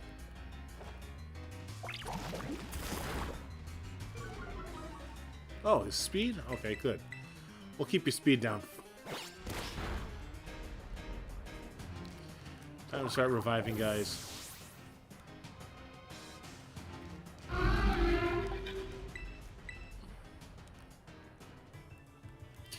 Yeah, there's always a reason for the names I give them.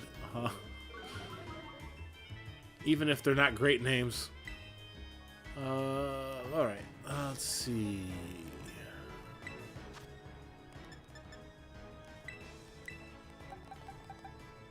Revive you.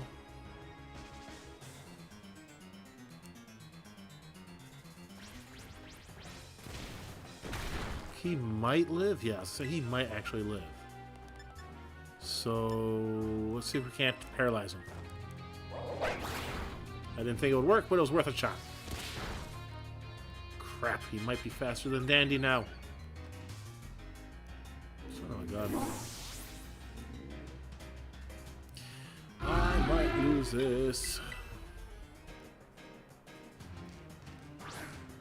If I'm faster, I might be able to pull it off, but we'll see.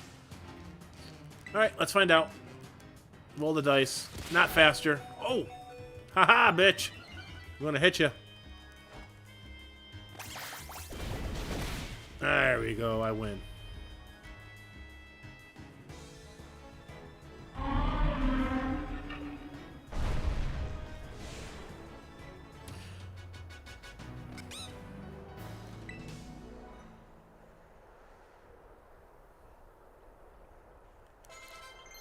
Yay! Oh, slash is pretty good, yes. Let's replace... quick attack is good, but it's weak attack. So might as well replace that. Bite can cause flinching, which I'll take. I'll take a free turn if I use bite.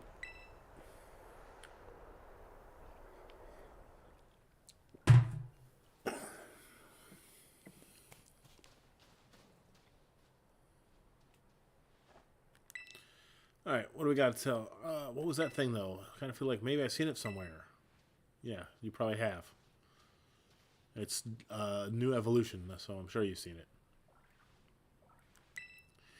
Alright, let's see what Herba Mystica we have in here. Or Herba, I don't know.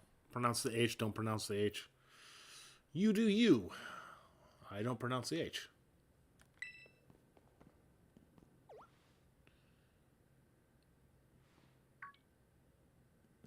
I knew it.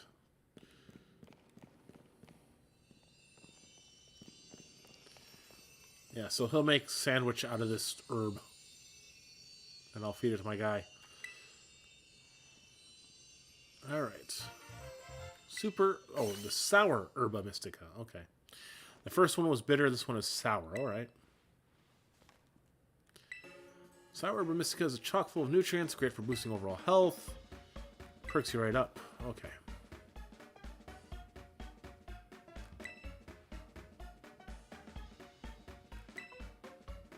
Alright. Yard. Okay, sure. Watcha. Whatever.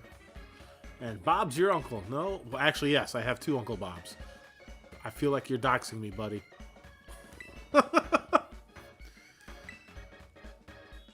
Alright.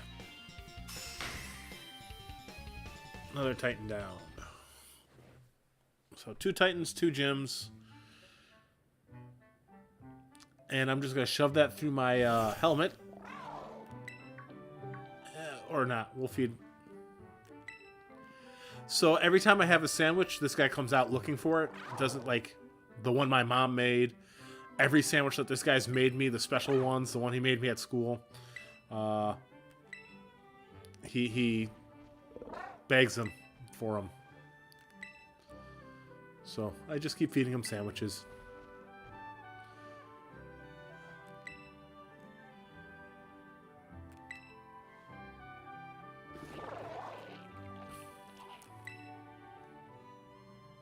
And every time I do, he powers up a little bit, and I get a new movement system, apparently.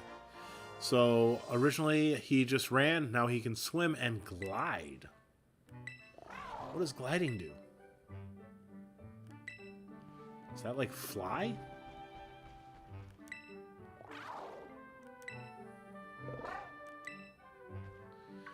Is he going to steal the other sandwich?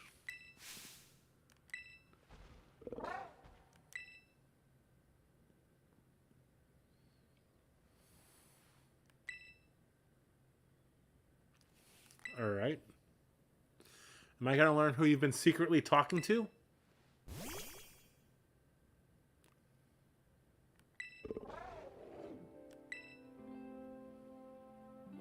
He's an old buddy.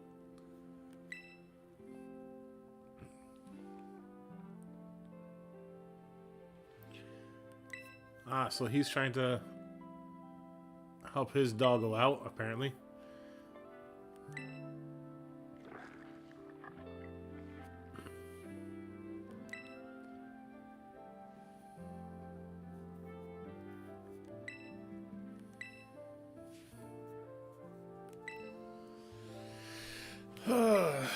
All right, so now Arvin here has also had a guy call him in secret. So I don't know if he's like, because sometimes you can really tell, like, oh, this is like a bad guy, right?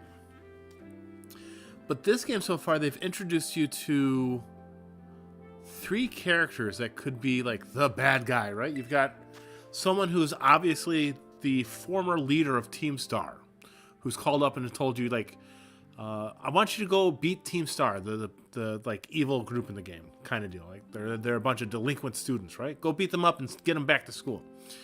You've got this guy who is receiving secret phone calls.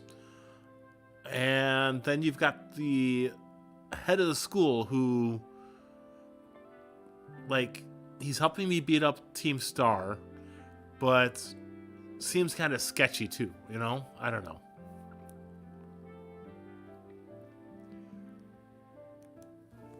Okay, so the Titan Pokemon are Pokemon that ate the herbs that were taken from Area 0. Okay. And caused them to grow large. All right.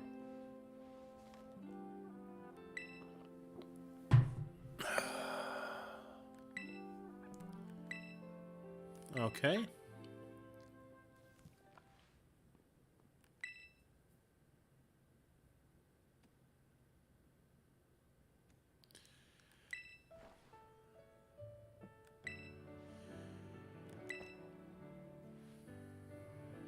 Interesting. So I don't know, like I keep waiting for like the secret bad guy, you know, the RPG trope.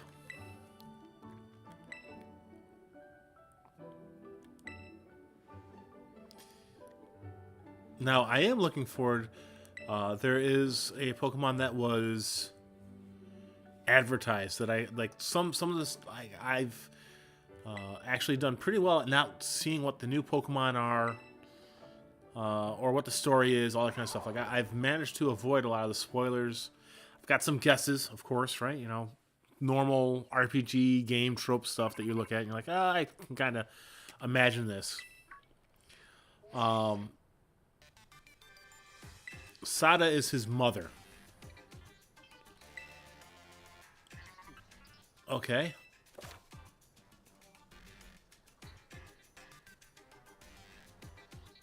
Okay. Interesting.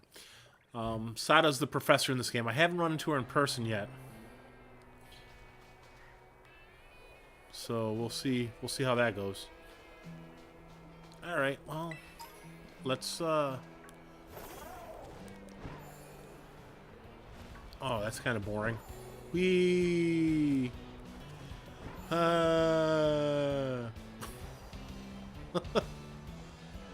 That's kind of boring, to be very honest. I was hoping... Oh, what the hell? What the hell are you? Come back! That's... get the fuck over it. There we go. You are a Cyclizar. A flying type Cyclizar. It's dragon normally? I don't know. This is a... So the way I'm riding my Pokemon, other people ride this Pokemon. But because you are flying type right now, we can... Oh, what the fuck?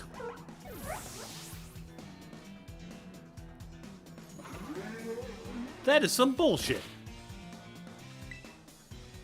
Oh, he's also level 45, though, so... Not so much some bullshit. But still, that's some bullshit. Damn it. And here I was like, oh, cool. Right? No, we'll see. We'll see how we do here. Now, he is stronger than me in comeuppance, if I remember correctly. First off, we'll do that, and we'll do this. He's going to be faster than me, so if I can survive this attack, this will make the move that I'm using, it'll make it stronger already since it's a dark... Oh, that's actually kind of a cool little thing. Since it's a dark type, and it's a dark type terrestrializing, if I can live, I'll do like a decent amount of damage, hopefully. Yeah, good. Now I just gotta keep living.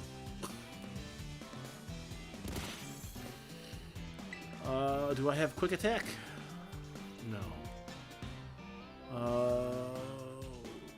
Even if I don't... Well, I can't kill him until after he crystallizes anyways. Decrystallizes, I mean.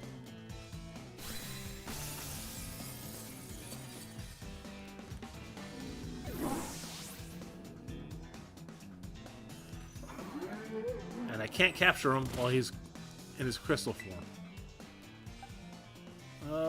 Who might be fast enough? Maybe you.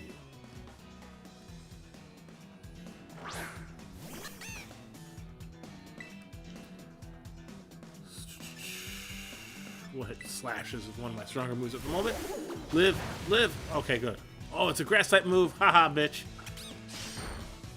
Cool, I broke your crystal. I'll try to capture you now.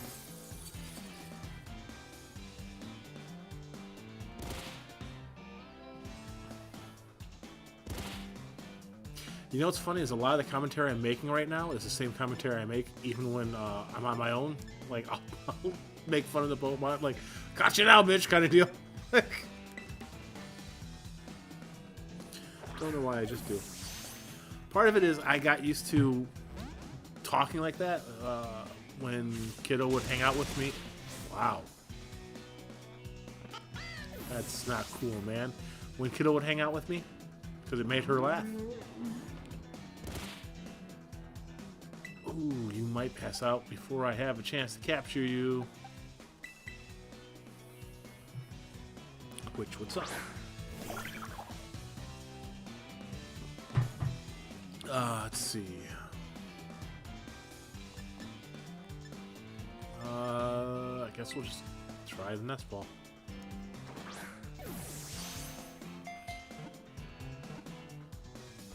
Oh, you stupid son of a whore.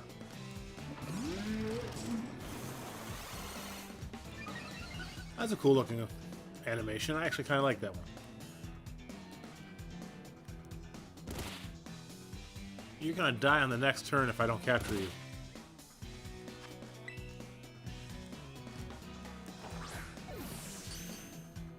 Oh, critical capture. Good. Thank God. Now I got a cool, weird Cyclizar. And my bug. Yep, we'll replace it. So dig is. Oh, cool! Fuck. Should have realized. They give you the typing in the picture now. You don't have to. Okay, I appreciate that. I don't know why and how I missed that. You know, Earth type moves have a rock, or rock type moves. I don't know. School has been allowing people to ride on specs since ancient times. Okay. Oh, I already caught one. I didn't realize I already caught one. I should have. Anyways, whatever, Tom. Whatever, Mr. Tom. Alright, what do we got over here? What is over this hill this way? What is that shiny thing there? There's a Pokemon. Oh, that's the Pokemon Center I'm aiming for, too, isn't it? No? Maybe? Map.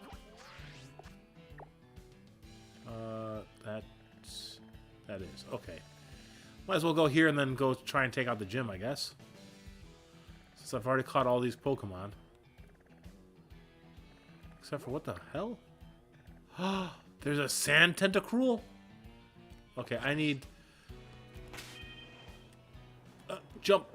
I was like, what button's the jump button? I need to go capture a sand tentacruel because why wouldn't I? And there's a bunch of guys to capture here, but first let's heal up and buy a whole bunch of Pokeballs. Yeah, see? Cyclizar with a motorcycle thing added to it.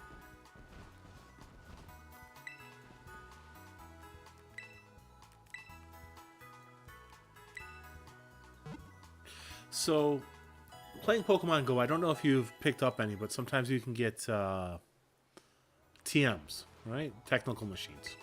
That'll teach your Pokemon a new move, and they break after you use them. Well, in the Pokemon games, they got rid of that mechanic.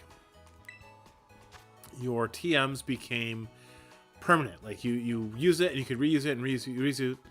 And then in Sword and Shield, they're like, well, now we have technical machines, which are reusable, and we have... I don't remember what the other word was. It was like an RM. The RMs break. This game, they're like, you know what? Technical machines, they break again.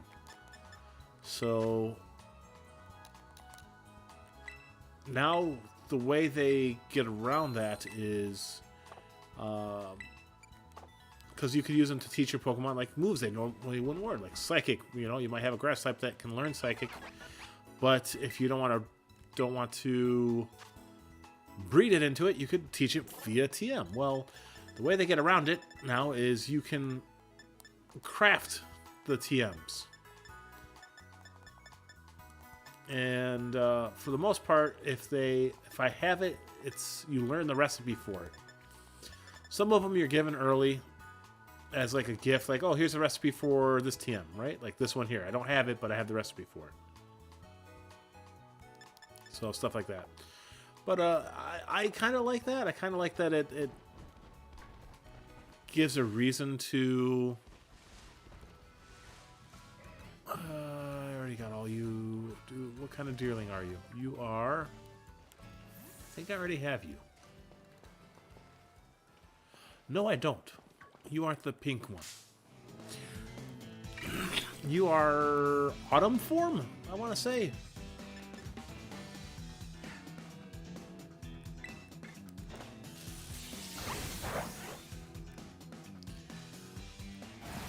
I was wondering how they were going to do that because Deerling, originally they had seasonal forms. They were one of the few Pokemon that had a different form depending on the season in the game.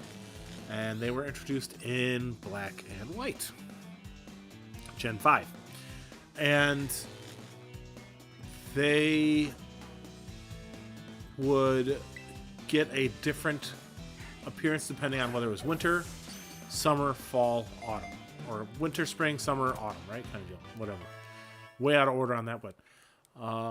so this game, it looks like depending on the area you catch them in will change their appearance that way.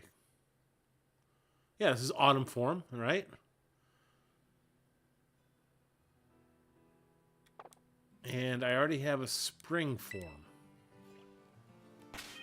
Right? So let's see. So we got the autumn form here.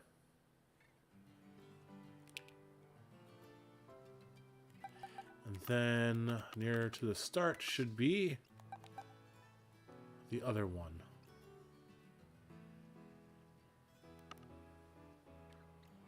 Yeah, this one right here. Yep, see, it's pink coat instead of this is the spring form, I think. It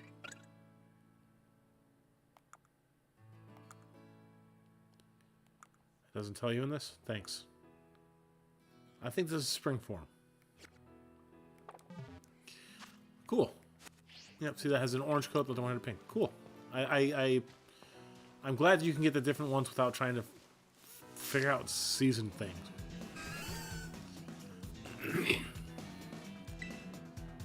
Alright, Draft Rig. Let's punch you with a spark.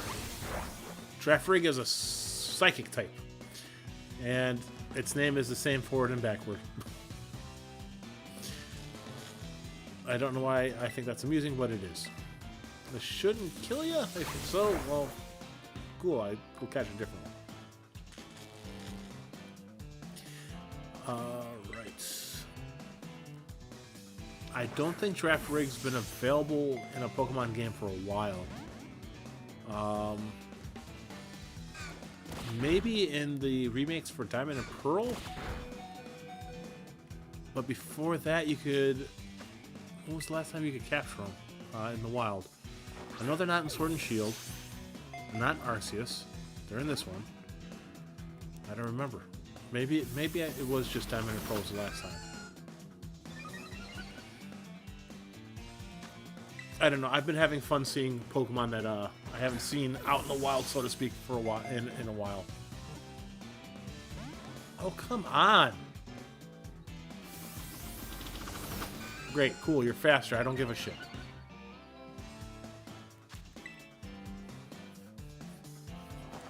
I'm gonna have to heal my little bear because your ass don't want to get in the Pokeball.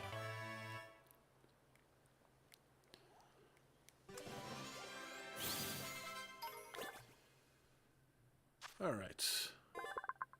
Though very small, the brain in its tail is still considered an important organ because it emits powerful psychic energy. Nope. Send to a box.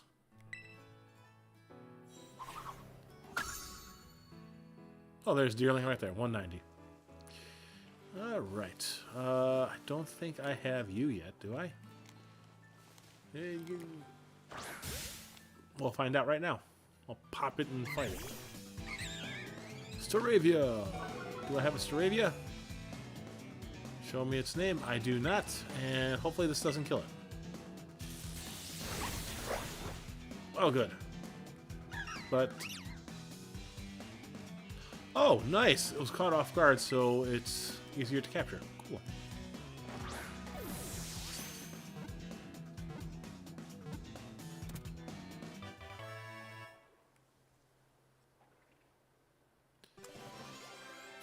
Yay!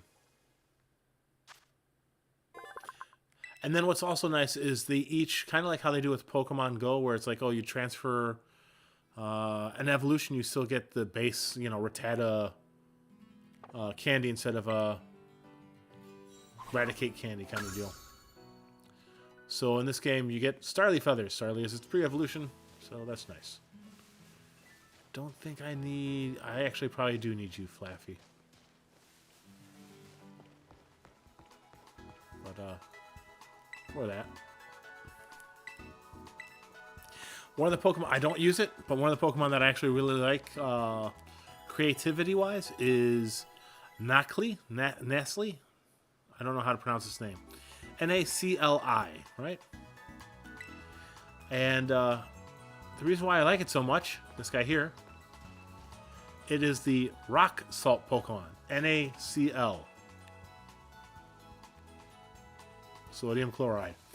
Very, very fun fucking way to throw that in there without being super obvious if you don't know chemistry at all.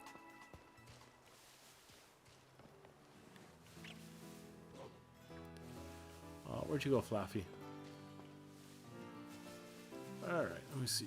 What do we got over here? We got Meowth. I don't really need one. I already have one. I do need you, though. Missed. No, not you. I needed a skunk. Mischief is another fun one. Mischief. It's known for being a troublesome dog kind of deal. So it's a mischievous mastiff.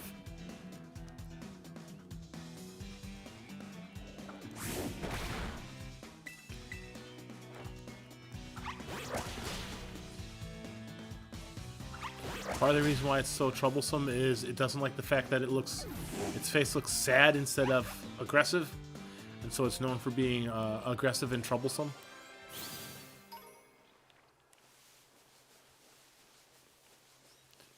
All right, let's capture you.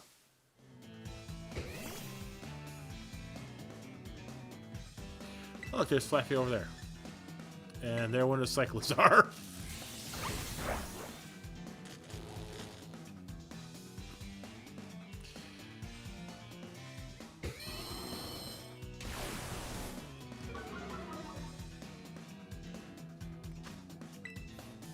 See if we can't capture a Stunky. Get it in the box.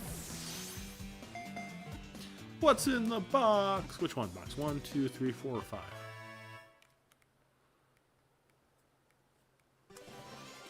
You know, for as good as that movie was, 7, that is the only line that really sticks in my head is the, what's in the box? Tell me what's in the box. That is the line and the scene that sticks in my head the most.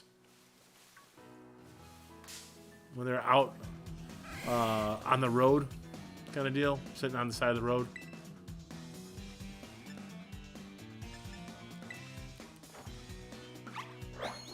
Seven was an excellent movie, though. I should watch it again sometime.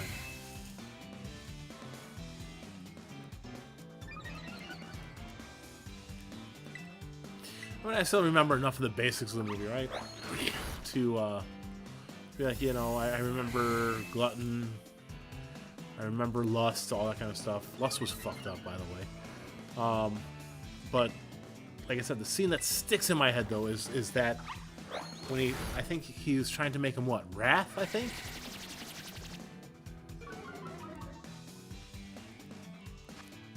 I can't remember. I'm pretty sure that's what it was. He was trying to make him Wrath. The wrathful one, right? But that scene just sticks in my head when they've got the box, and you know, what's in the box? Just tell me what's in the box. Storing too much electricity to develop patches where even downy wool won't grow.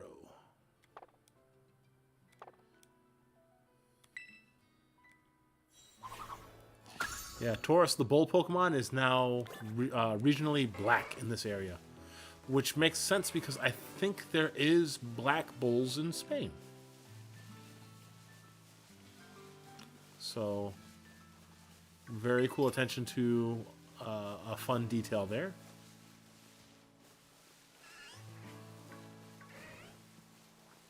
That's the kind of stuff, like I said, that's the kind of stuff that I actually really enjoy in this game, where every now and then you'll come across something and, like, you know, I have a lot of, like, stupid random knowledge bits in my head, so sometimes I'll come across something in these games and I'm like, oh, that's really cool. That's really a nice, fun attention to some kind of weird detail or whatever, you know? Yasin the student. Part of why I'm wearing the hat I'm wearing, by the way, the helmet, is so I can get rid of that fucking hat that he has on.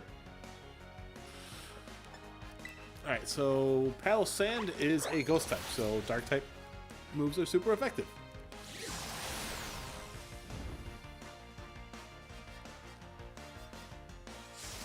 Wait, how's it quicksand if I'm going up?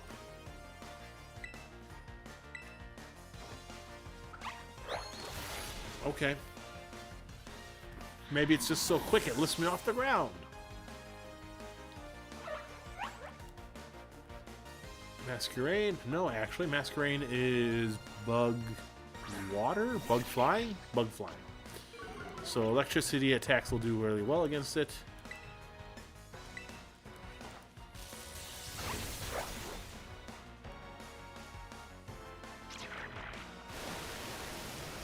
And water attacks don't really do too much against. Oh, turned me into the water type. Okay, that's fine.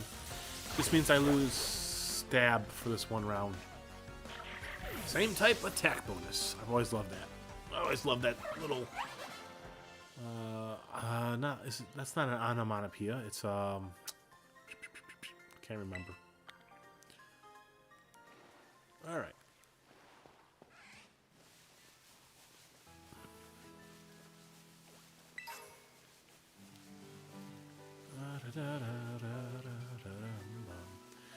All right, we got what? What are you? Oh, it's a Palmy and a Palmo. Palmo is what Snuggles is now. Let's see. Giraffe of Death. All right, we got Oinkalone is the pig. Hey, Lauren, how are you doing? Let's see. I already got all you guys. But there's a shiny item there, so we're going to grab it. Now let's go see what's in here. What is the flying type that I'm going... Combee? Water type Combee. Okay. I am doing well. I'm just enjoying playing the game at the moment. Do I have more coffee? Oh, I'm out of coffee in my mug. Damn. I'm going to have to make some tea or something instead of more coffee. Coffee's actually hitting me this evening. Probably because it had... not like making me hyper, but like... Maybe it is making me hyper. I can't tell. I might have been hyper before I had the coffee today, too. But my version of hyper is just meaning... I talk a lot. A lot more than normal. Oh, it's a male. That would have been so much better if it was female. Because then I could have had a water type Vespa Queen. And then I would have named it Yas.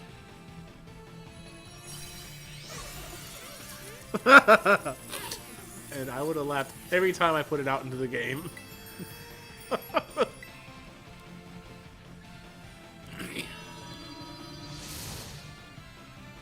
Exactly. It would have been, yes, Vespa Queen.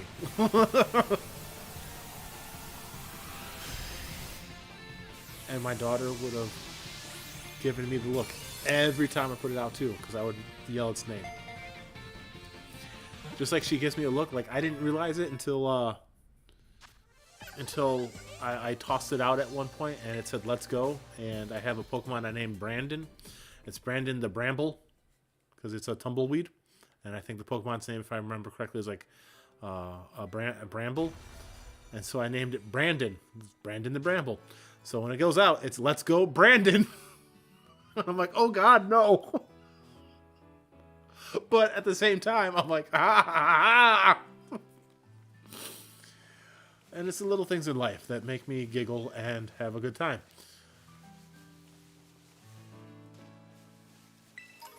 It's like one of those things where you're like, oh, that's not political commentary, but someone is going to be like, oh, that right-wing son of a bitch. And I will laugh. I will laugh so fucking hard. Ah, Gimme Ghoul. Hi. What's up? Unfortunately, I can't get that version of Beware a Strong Pokemon. Well, wrong thing. Map. I'm going the wrong way, aren't I? Chansey's out here somewhere. And so is... I want to capture this version of Tentacruel. There is a sand version of Tentacruel, and I want it. Cyclizar are running around in the background. Hariyama. Fucking Troopa Hariyama. I don't need you. I'm looking for... Oh, almost ran into a guy I didn't want to fight just yet. Oh, well, this time. Alright. What do we got? Oh, those are... Look, what kind of Pokemon is this? Oh, it's just a leaf.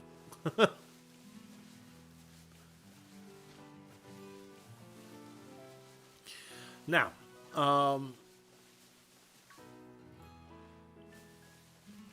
let's see. Link alone, you are not shiny. The shiny version is like a lot of pink. This game is pretty. There are some graphical fidelity issues with it. With like pop in and out kind of deal.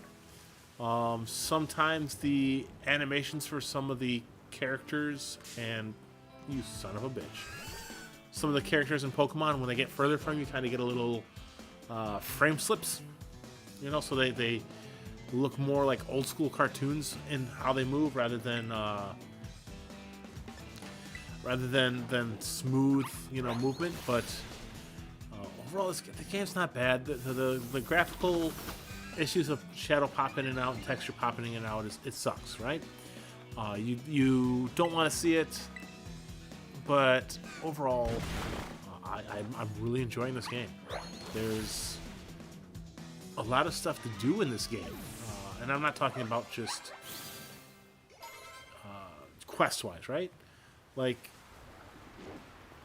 there's always like, oh, what's this shiny thing over here? What's this, like? It reminds me a lot of. It's almost like the Pokemon version of Breath of the Wild, with a very open area to explore. The towns, you don't, you know, if you're willing to grind it out, you can go to the last gym first. Like, you don't have to. Your course is not set on, oh, you have to go to this town and go to this gym. Now you have to go to this town and go to this gym. Oh, if you don't go to this gym, your Pokemon won't listen to you. As long as you capture your Pokemon below the level that the gym lets you command a Pokemon at without issue, the Pokemon will listen to you. So in the first area, as long as you catch the Pokemon and they're below level 20, no matter how much you raise them, they will always listen to you because you've formed a bond, which is great. I never understood why a Pokemon was like, oh, you don't have the second badge? Yeah, I'm going to go to sleep instead. What? How does the badge determine whether or not you're going to listen to me? What the hell? Like, we've been together since you were a fucking level 5. What? Why are you doing this to me? You know?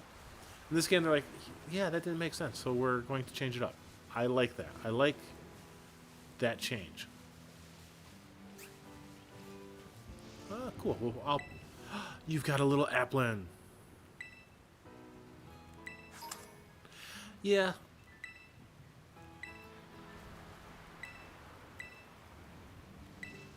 Alright, this will let me heal my Pokemon. The graphics issues, a lot of the graphic issues seem to, and some of the other issues, like people are finding like tons of glitches. And a lot of times when they find the glitches, they're not saying, well, I played the game for, you know, this amount of hours straight kind of deal. This game has, I think they're calling it a memory leak issue, where if you play it for hours and hours on end, you're more likely to cause, what the fuck are you? You're more likely to cause glitches to occur, like falling through the floor. And the easiest way to handle that is just reset the game. And it kind of resets the memory issue or whatever that's occurring. And apparently that'll be an easy patch if they decide to patch it. I'm sure they will eventually. Oh, that is so cool. The little effect it has on the field around you. Not just the rainbow effect, but like the kind of pixelating effect. But yeah, this game is just a lot of fucking fun. I've really been enjoying the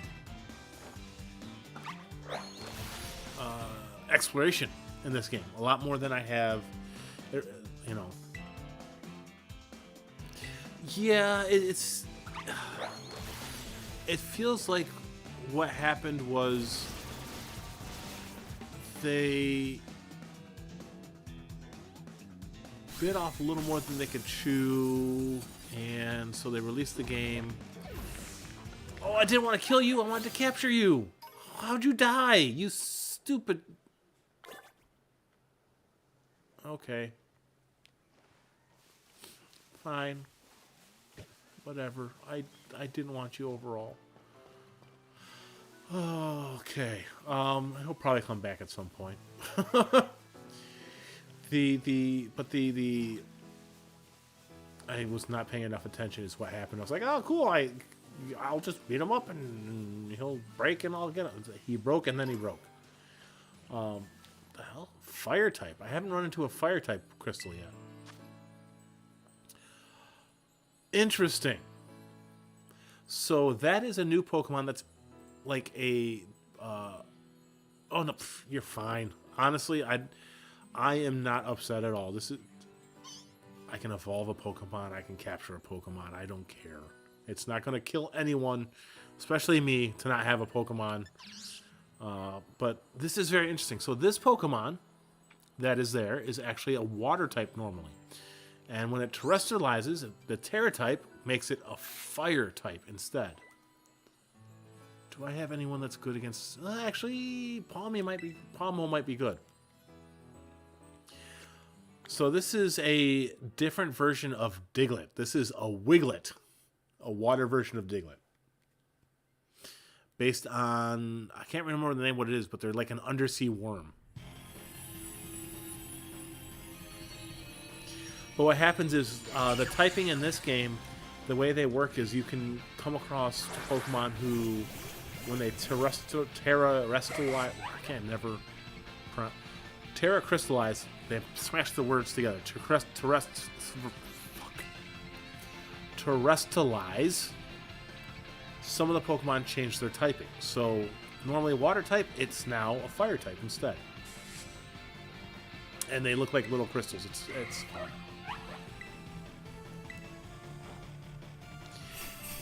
And then the raid dungeons in this game, which this is a raid dungeon, they're time limit based rather than rounds or knockouts. So the thing is, like, you still can only be knocked out so long because every time you get knocked out, it takes a little extra time for your character to revive, right? Which makes sense. They need to make it at least, a challenge. Now, this is not a challenge because I only have 1- and 2-star raid dungeons.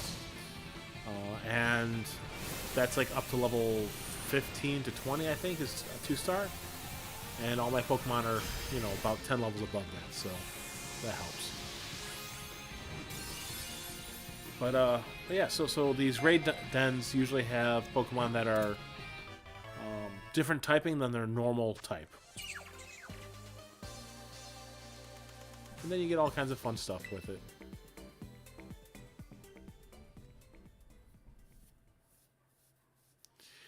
There is a special raid coming up in December, which will be a 7-star raid.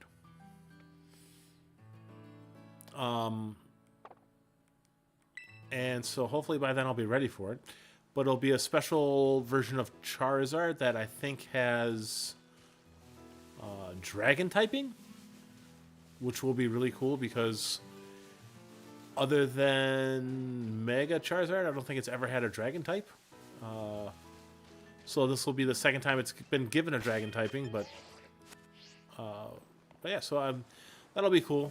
There's a special Pikachu you can get as a mystery gift right now, which is gives it flying typing when you terrestrialize it. Let's see. That's just a rock. Yeah, that's going to be one where I'm definitely going to have to do it with human players and not the computer. Usually around 5-star dungeons, which I think the game before this one, the Sword and Shield, had dungeons you could get into. And I think the special dungeons that the Pokemon company would put out as events, like special hard events, I think were like 5 or 6-star. So, I already fought you.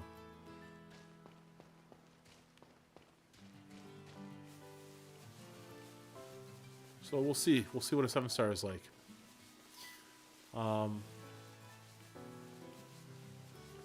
Now I can live with the graphic issues, right? They're not fun.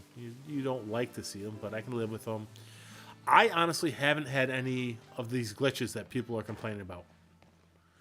Like, I haven't fallen through the world. I haven't, like, somebody... Hey, it's... So, my favorite Gen 1 Pokemon, this guy right here. Mug.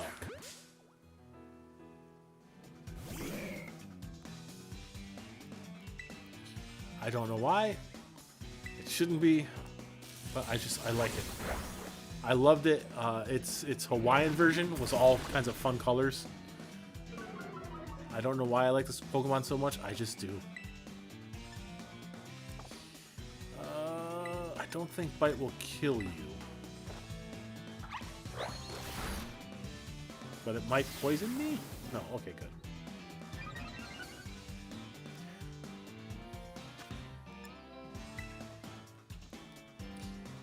But yeah, I don't know why I like this Pokemon so much. My favorite Gen 1 Pokemon. Just a big ball of goo.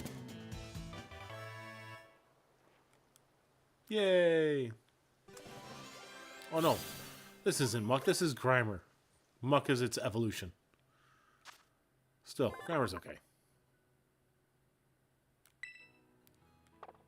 But the Alolan version is like rainbow colors.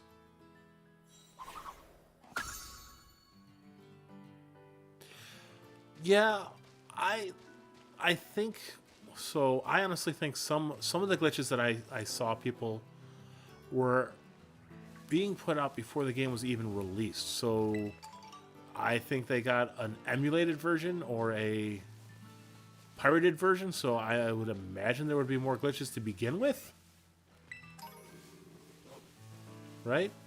Now, I'm not saying that this game is perfect. Like I said, I have seen some of the shadow pop in and out, and like, I don't know if you saw it, but there was no pop in and out, but the shadow kind of... Oh no, it's receding. Never mind.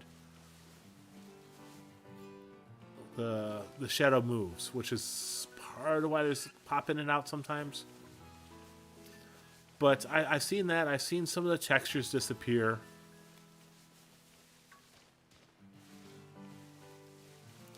You know, so I've seen some stuff where the graphics are... Hey, look, Curlia.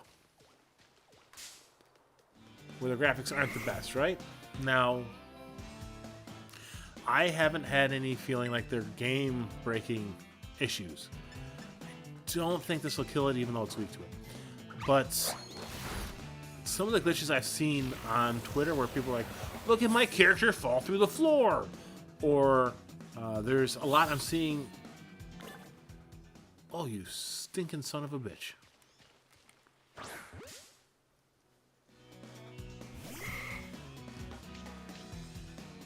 What are you, male or female? Okay, cool. Where is... We'll throw this right away. Where, like, they're... One of the first gyms you can go to that's, like, in a low-level area is based around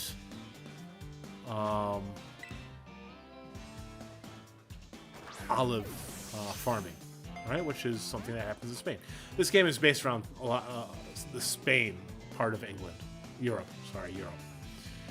And there's a place that's kind of based around olive farming, and there's... Why am I throwing quick balls still? What am I doing? Oh no! Hopefully you don't have teleport. I don't know why I was still throwing quick balls, even though it was like... Quick ball is like a move one thing. But, God damn it, I think I got a mosquito bite on my ankle somehow. But, the gym challenge, instead of running through and beating trainers, they've been trying to do like little quests or puzzles and stuff like that, which is cool, right? It's something different to the games, beyond just, oh, fight a bunch of trainers, go fight the gym leader. It doesn't mean that you don't still have the chance to fight trainers, because a lot of times there's trainers... you fucking teleporting bitch. A lot of times there's still trainers that you can fight during the gym challenge, but the Framework is always bustling.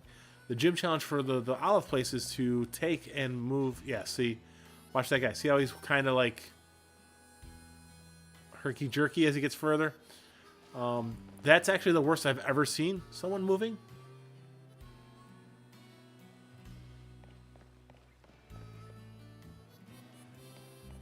Oh man, that sucks. Oh, something that you can't do in this game that you can do in every other Pokemon game. I can't go into random houses. He's still herky-jerky when I'm close to him, so that's a him issue, not a normal issue. Normally, what happens is the further people get from me, the more they move like they're in old cartoons, where they're moving smooth, but like, well, it's just not too bad. But you can kind of see like they're kind of skipping frames a little bit. They're not as, it feels like you're watching an old cartoon, which honestly does not bother me at all.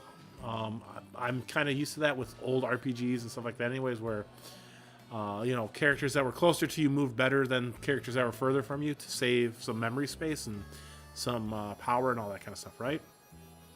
But anyways, so the olive quest. So you're supposed to take an olive and move it from one side of the field across the obstacle course to the other side. And people have discovered, apparently, that you can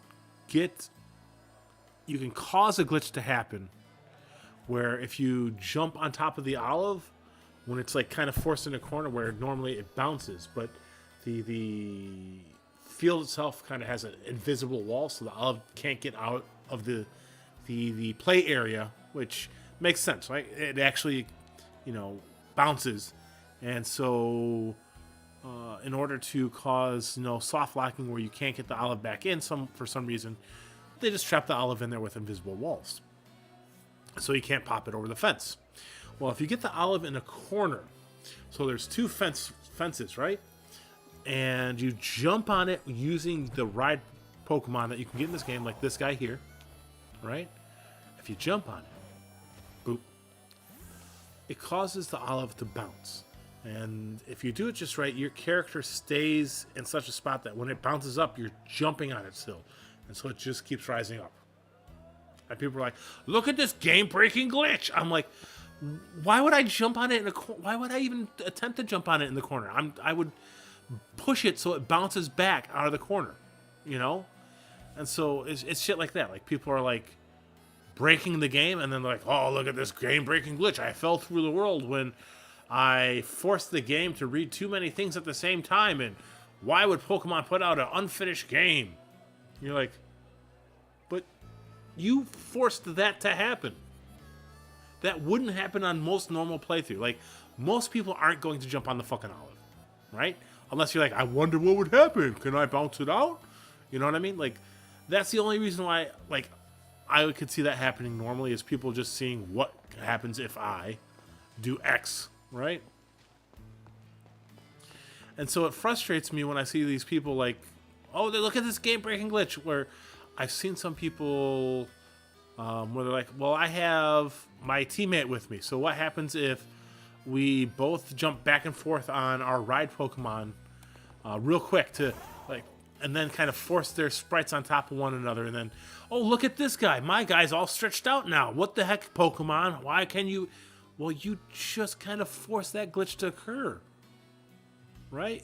It's not like some of the ones where one person had a glitch where you can give your character, like, emotes, right? And some of the emotes, you can't see it because I'm wearing a fucking helmet, have, like, facial changes, like frowns and such. I love this one. Hero pose. Or like you can... Alright, cool. Get out of it, thank you. You can... How do I... Alright, go back.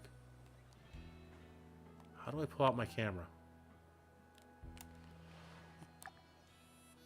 No, this is... What is the fucking camera button? Let's throw my Pokemon out. Is it minus?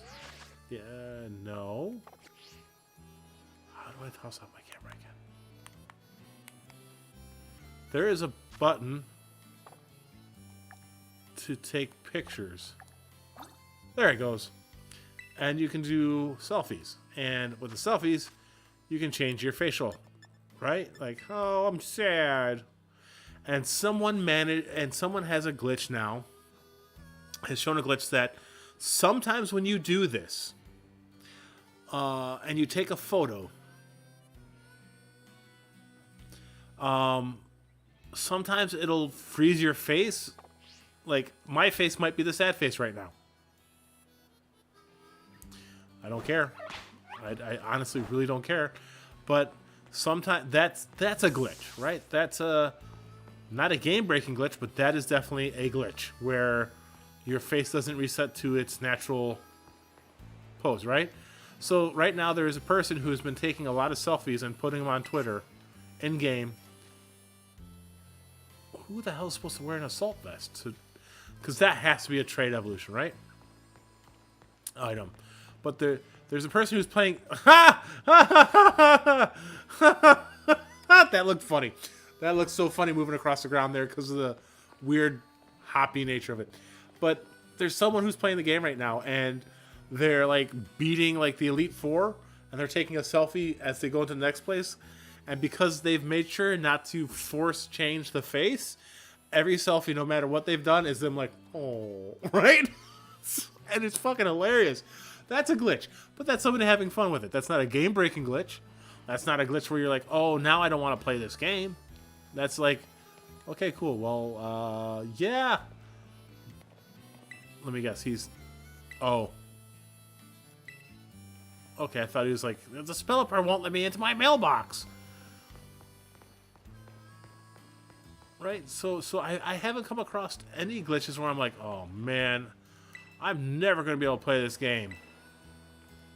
Because, you know, I fell through the world when I beat my Pokemon. Like, there's some glitches. I've gotten one that occurred when this one I have gotten, right? But it wasn't a game-breaking glitch. It was just I've been playing the game for too many hours, and so it was having that memory leak issue, whatever, right?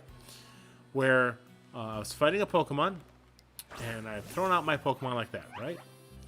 Now, normally when you do that, if you throw it out properly, you can hit another Pokemon with it and cause a battle. You can also keep your Pokemon out, and it will fight automatically. If it fights automatically, you don't get into a Pokemon battle. But if you toss your Pokeball and it hits the other Pokemon, you get into a controlled battle where you get to choose moves. Well, I threw my Pokemon out, and the other Pokemon moved and tapped me, which causes a controlled battle instead of automatic, right? And because my Pokemon was already out, the game was like, oh, cool. Pokemon's already out. We're having a battle. We're just going to leave that Pokemon there because it's in a good spot. Well, that meant that the Pokemon that I was fighting was standing in front of me. And my Pokemon was in the other spot. So when I threw my Pokeball, I threw it, and then it showed the Pokeball like right in front of me capturing the Pokemon. Right? So that's a glitch. That's a little graphical fuck up.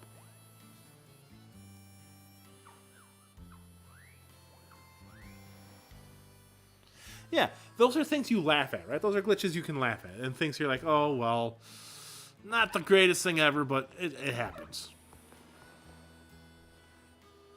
Like, I just clipped through. That's a glitch. Not a game-breaking glitch. It's a funny glitch, but it's...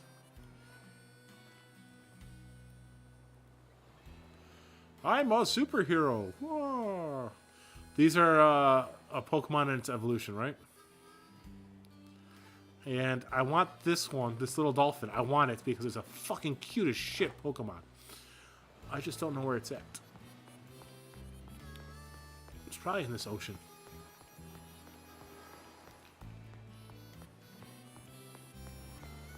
Like, that's a little graphical thing where they move a little chunky, but like I said, that doesn't bother me. I would love if they had super smooth animation the whole way through. I would love if there wasn't too much in the way of popping and out, you know, all that kind of stuff. But there's limitations on what you can do with the Switch, and sometimes the tricks that they... Oh, I didn't want to go here yet. Because there's a gym I can fight in here, so I might as well do it while I'm in Porto Morindo, right? Like, there's tricks like Breath of the Wild used a lot of tricks for its graphics. And Breath of the Wild is really beautiful, and the tricks they pulled off are fucking fantastic to make the game work as well as it does. That is one of those games where I was surprised the Switch pulled it off. Right? Not because I think the Switch is like a weak system, but the Switch is not a powerhouse system. As much as I wish I could be like, the Switch, best system ever. No, I love my Switch.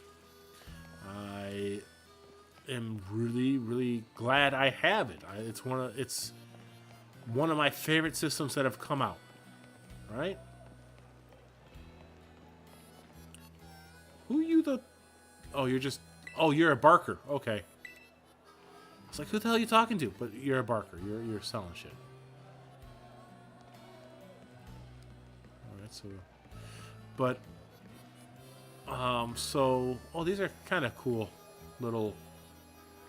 abstract Pokemon pictures. Those are cool. Right. But there's limitations to a system like the Switch. The Switch is just... The Switch is the fucking little engine that could a lot of times. I'm like, what? How are you pulling that off, Switch? You know what I mean? Like... Oh, this is the guy. I was supposed to get him to return to town.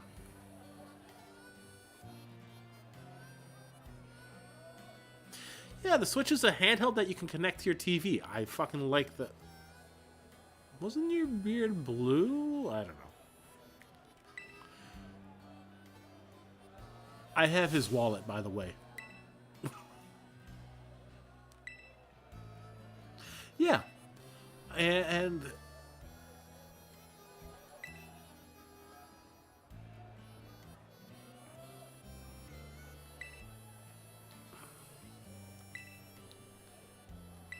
yep, this is actually super important, yeah. Okay, this is the only place in the world where... Well, no, not the only one, but still. One of the few places, video game-wise, in the world where like, no, I have something really important to say. And they're like, well, in that case, battle! What the fuck? What if someone's dying and he's the only one that can save them?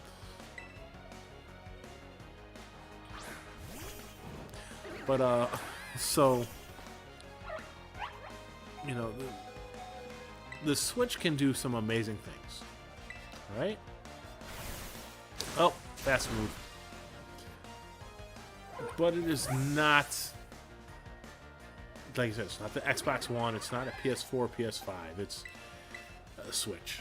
It's Nintendo went, what happens if we take basically the 3DS and put it a little bit more power and let it be played on a TV too? So you can take it on the go or you can play it at home on your TV. Now, I also have the original Switch. So my Switch is like, what, 6-something years old. They've upgraded it to an OLED and all, you know. I've got the original Switch, which, you know, apparently is not the best version anymore. They've not powered it up more, but they've streamlined it and made it work a little better. Okay, cool. I'm not gonna replace mine. It's fucking expensive. I'd rather spend the money on a game or two than buy a brand new system if I don't have to. But oh man, I can't stop itching my fucking ankle. I need to stop. Stop. Bad time. But it pulls off some amazing tricks. It the Xenoblade, is it? Is that what I'm thinking of? Yeah, the Xenoblade games, fantastic looking games. Breath of the Wild, fantastic looking. Super Mario Odyssey, and a lot of that is due to tricks that this system just pulls off very well, if you know how. I think what happened with these games, the Scarlet and Violet, is that because they don't hide some of the tricks as much. Yeah, exactly. Because they don't hide some of the tricks as much, like the characters moving a little old cartoony style instead of smooth the whole way through. I think, and then, of course, it's a Pokemon game, and people love to hate on Pokemon games, just like they love to hate on Halo and all these things. Halo's not a game for me, but I don't hate on it. But, they love to hate on these games that are really popular and all that kind of stuff. Like, now, mind you, this game could have probably used a little bit of more time so that they could catch some of the issues with the shadow popping, right? And stuff like that, right? Could have used a little more time. Now, at the same instant, I have seen other big title games get away with that bullshit. They're like, oh, well, it's fine if the background slowly comes into focus or what, that kind of shit, right? But games like Pokemon and all that kind of stuff, people want it to be perfect when it comes out. They don't want to hear about patches. They don't want to hear about graphic issues. Because they forget Pokemon's roots. Yeah, Bethesda is fucking terrible about that shit. So when I talk about Pokemon's root and glitches and all this kind of stuff, this game is a lot of fun. This game, the story that I have done so far, because mostly, honestly, I've just been running around and being like, oh, what's over the hill? What's this shiny thing do? What's in this den? What Pokemon is that? Right? Is that a Pokemon? No, it's a plant. What is this Pokemon, though? Is that a Pokemon? No, it's a person, right? Like, yeah, exactly. But people don't think about Red and Blue, the original Pokemon games, or even if you want to go a little further back, the versions that came before that, which the ones we got in the States, the Red and Blue we got here in the U.S., that replaced a lot of the original version, which was Red and Green in Japan. Our Red and Blue version was an updated version, actually. Red and Green's Pokemon sprites and some of the problems it had were actually fixed before it came out to the States with Red and Blue. And those games were still basically toothpicks held together with loose glue.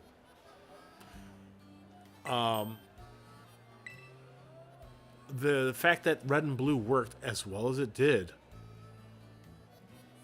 amazes me to this day when I go to play. Like, I have Pokemon Yellow on one of my 3DSs. 2DS. I have a DS, a 2DS, and a 3DS. It's on one of them.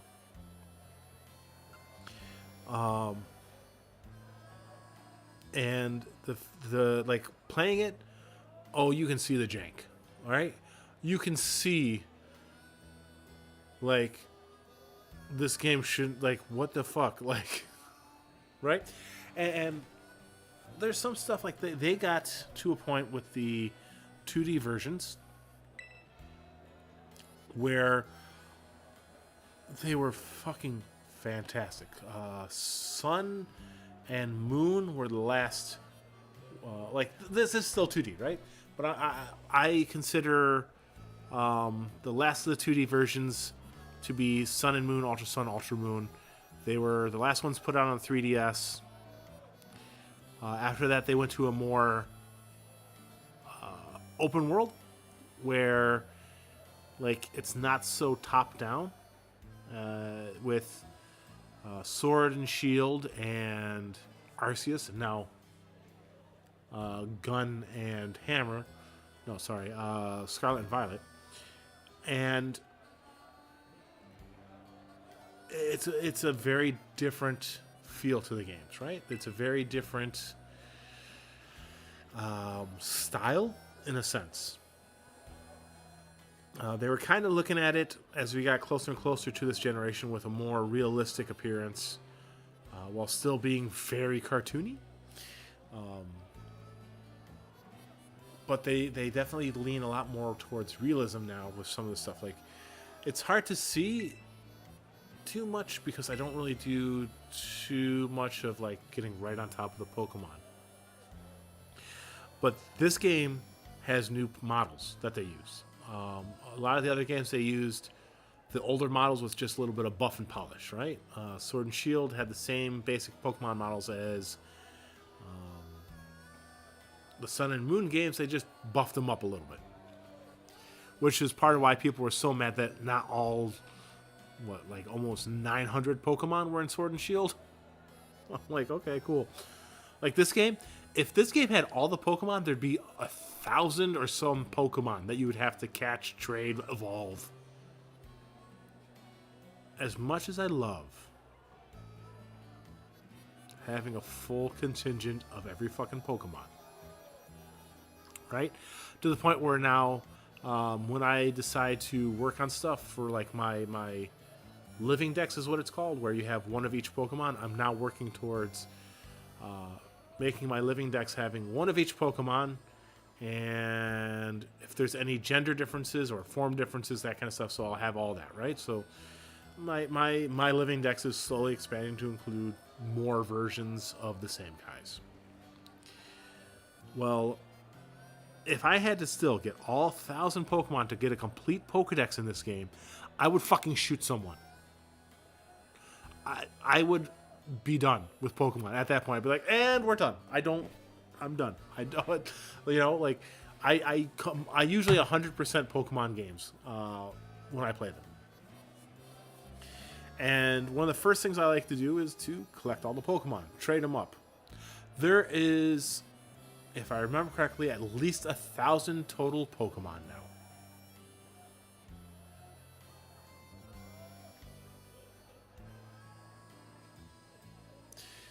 And, I like looking in my collection of stuff and saying, oh, I got keychain part X, Y, and Z. One that helps me breed eggs, one that helps me catch shiny Pokemon. I love that kind of stuff, right? Because you feel accomplished when you look at it. You're like, oh, cool! It makes the little side mechanic a little easier to do.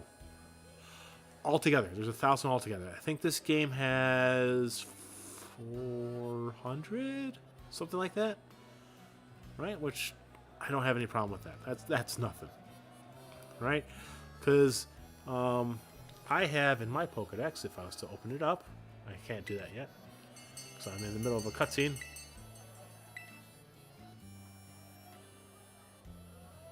Wakami seaweed of the Hoenn region.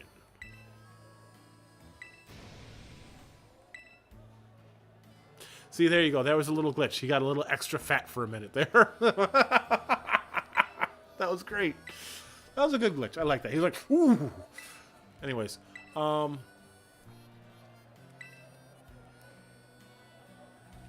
fuck you. You go buy your own fucking seaweed. I just brought you your fucking wallet. And I like, go buy me my seaweed too. No, you're the shit. You go buy your own fucking seaweed, mister. And you shouldn't be forcing me to do this shit to just take on the gym challenge. Sorry. Sometimes the challenges they put in these games, you're like, really? Isn't it your fucking job to make me, like, test your might, test your smarts? Like, this is not testing my smarts. This is just, I was too lazy and didn't think it through and ran out of my gym before you got there to go buy something and left my wallet behind. Even though my wife was like, hey, you left your wallet, and I just fucking ignored her. So here you come, being a super nice guy, and you brought me my wallet. But now that you helped me out, go buy me my fucking seaweed too, bitch. You're now my gopher, right? Fuck you. God damn it. I don't want to do... Can I punch them? Can I have a Pokemon battle? And whoever wins gets the fucking seaweed? That's how everything else is decided? I couldn't even tell you I had your wallet before unless I fought your fucking, like, apprentice. But no, this I have to fucking bit. Son of a... This world makes no sense to me sometimes. They're like, well, we've got this world-ending battle thing. You lost your wallet. You can't give him the wallet unless you beat me first. What?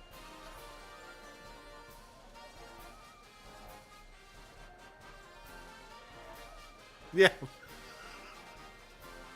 Sometimes that shit when you're playing the games, like, okay, so overall, this doesn't really actually bother me. I'm raising a stink just because it's just kind of like, oh, fuck, really? You know? But sometimes when you're playing the games and you stop and you really think about it, you're like, wait a second. I'm in charge of the fucking army.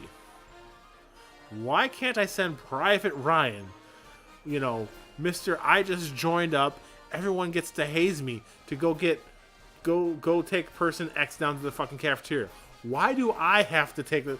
I am in charge. Why am I taking the new guy to the cafeteria? I'm not that fucking nice.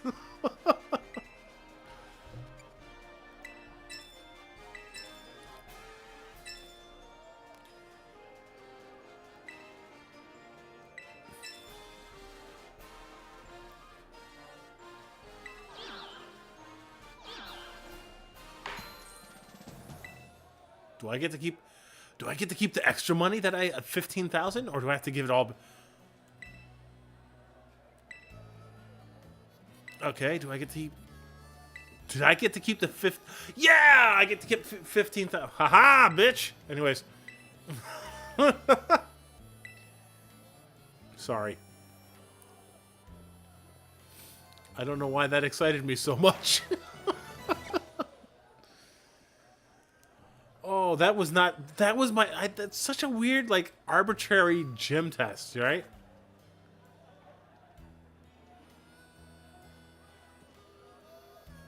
Like, also, in terms of meta, right? Why would someone just be like, oh, you're a trainer, you must be trustworthy enough to take my husband his wallet? What? You don't know me. I literally just walked up to the gym like, hey, I want to take the challenge. You're like, you're a trainer? Help my husband. Lady, what if I steal it? Can I steal his wallet? No? Right? Like, I just, sometimes, like you said, when you think about the meta, you're like, that doesn't, why would you trust me that much? All right, so you were from here. No, I can be a trainer. I have random trainers who are like, join us or, you know, perish. You know, they're considered trainers, these evil teams. Why can't I be an evil trainer? Why can't I be like Team Rocket or something like that? Why do I gotta be the good guy? I want to get detention at school. Why can't I go to school and get detention? No. I go to school and pass all my classes. Alright, where the...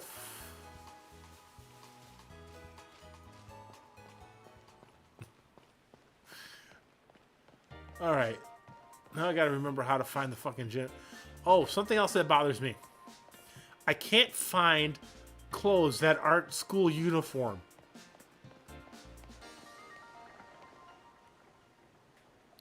Some of these chicks are just too fucking buff. Makes me worry about myself. Like, they look like they could bench press my character. And I don't want to gym battle them. Because what if they get mad? And they're like, fine. I'm just going to throw you off the cliff. Honestly, it doesn't really bother me that much until you get to like you can tell he's a dude, right? And you can tell she's a chick. But sometimes you'll have female trainers who look just like this dude, but they have like her hair, and you're like, they could be a guy still? Now, part of me is like, it's really nice that they've expanded the body types. They've expanded the, like, here you go, two very different looking trainer people. And it's great that they've done that. They've opened up your options too. Like, I love the fact that I could choose any hairstyle now. I love the fact that I could give my character fucking eyelashes if I wanted to now. Like, I like that. I do, right? Because it doesn't limit my creativity for how I want my character to look. Because sometimes some of the female clothes, like the backpacks or the sunglasses and stuff, were really cool in the other games, but the male characters couldn't use them because, oh, it's a female character exclusive, haha, right? This game, they're like, ah, fuck it. If it's a piece of clothing, you can buy it. Who cares? I like that because, fuck, that's been in RPGs for how long now? For the most part, like, your characters could be designed with whatever hairstyle, right? If it's in the game, you can put it on your character. Now, maybe not so much the clothing because, you know, you can't really run around with, you know, Conan the Barbarian in female bikini armor, but, you know, you could have your Conan the Barbarian with an updo. And I like that I had all these options. Like, it really made me happy to see all the options I had. I actually think my hairstyle is one of the feminine hairstyles. Like, it's more of a wavy hairstyle. Like, I just thought it looked nice. Like, even for the guy character. And it's like, cool. Like, I like that it was available to me. If it was normally going to be the female style, because it was a somewhat androgynous cut. It was nice for either which one. And, you know, you have people who now can make their characters look a lot more like what they look like in real life, or how they imagine themselves in real life. That's, like you said, that's good stuff. That is immersion, right? Now, sometimes when I'm talking to a character, though, in the game, and I'm like, oh, this guy's really, like, an interesting character or whatever. He looks, you know, whatever. And then they're like, oh, no, that's a, you know, like the first time I ran into that body type for that chick that's in the back there with the, pardon me, the Meryl. They were wearing the longer t-shirt and pants. Right? Now, there's nothing wrong with that. There was nothing wrong with the character. It's just, I assumed they were a guy because they looked very masculine. Right?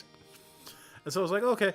And then it turned out it was a lady. And I was like, oh shit. Like, now I feel bad in real life, in the game, for misgendering someone kind of deal. I was like, oh God, no. But at the same time, this is fantastic. This is, if you want to bring realism to games without forcing an agenda, this is how you do it.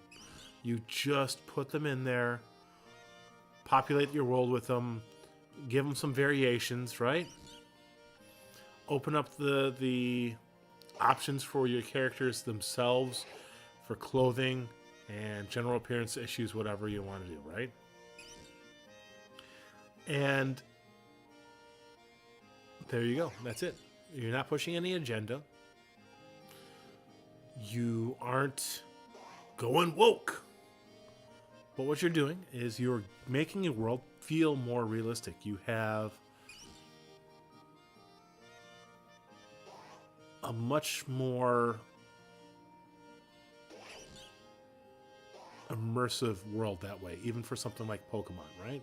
Because you've got the fat characters and all. There's some immersion breaking here and there, right? It's a video game. There's going to be immersion breaking anyways. I'm not throwing Ace out of my fucking pocket, right? Go Ace, go outside, kind of deal, right? No. Your phone is a fucking Pokemon. That's you know, not real world. That's immersion breaking in that sense. But I love the fact that as I'm playing this game, I'm seeing fat dudes, fat chicks, tiny chicks, big chicks, you know, beefy dudes, tiny dudes, little kids. Now, I will admit, sometimes I have a really good laugh in some of the things where your trainer classes, right? Your couriers and your electrician class. Like I've seen offhand 3 classes: couriers, electricians, and students. The students range anywhere from elementary level to like they're little kids to guys that look like me when I have my beard. Or gray hair and a gray mustache.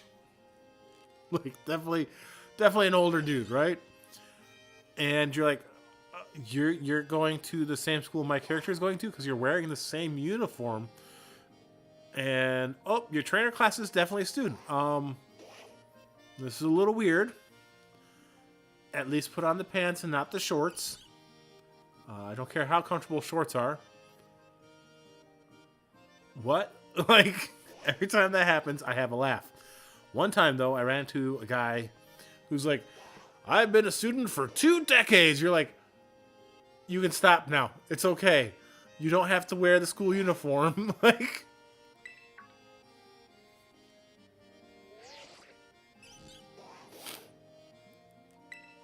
Namora. Okay, I really like your rival character in this game. They are very much like Hop and all that kind of stuff from the last couple of games where they're the friendly rival. But for some reason, I just like her character. She's very peppy and sporty and, like, battle obsessed. Like, she's, like, though I've seen kind of a couple jokes where, like, she says something. She actually has a line where she basically says, you don't have to battle, like, she's talking about other students. You don't have to battle them. I'll have enough, like, basically, you can just battle me at school kind of deal. Like, I can't remember why she says that, but basically she yanderes you with battles kind of deal. So, climb the stairs. I'm sorry you had to carry Loki, but, you know, it would have been easier if Loki was a Pokemon because you could put him in a Pokeball and then you could put it in your pocket and there's no extra weight apparently. You know, the power of science is amazing, as they say in all the Pokemon games. Right? So, the other thing is funny is she is about, from what I understand, the developers said that she's supposed to be 2 to 3 years older than your character. And so she's taller than you. And it's funny because the first time, like, you run into her, I was like, why the fuck is my rival so much bigger than I am? That's because she's older than me. So we have an older girl who max on our character, apparently. So, you know, we're a player, even with our fucking stupid-ass helmet on, which I fucking love that helmet. I'm trying to find, like, a change of clothes. Because I don't want to wear the school uniform. I want to change what I'm wearing. But I want to change what I'm wearing. I can't find anything clothing-wise besides gloves, socks, shoes, hats, and backpacks, and glasses, right? The look I'm aiming for is Japanese superhero. Like Kamen Rider or Power Ranger, kind of like Japanese superhero is what I was aiming for. This helmet got picked because it also looks a little bit like Proto Man's helmet from Mega Man. But I've been running around almost the whole game now wearing a fucking motorcycle helmet in school uniform. It's fucking hilarious. Because no one blinks a goddamn fucking eye. Like, yeah, that's normal.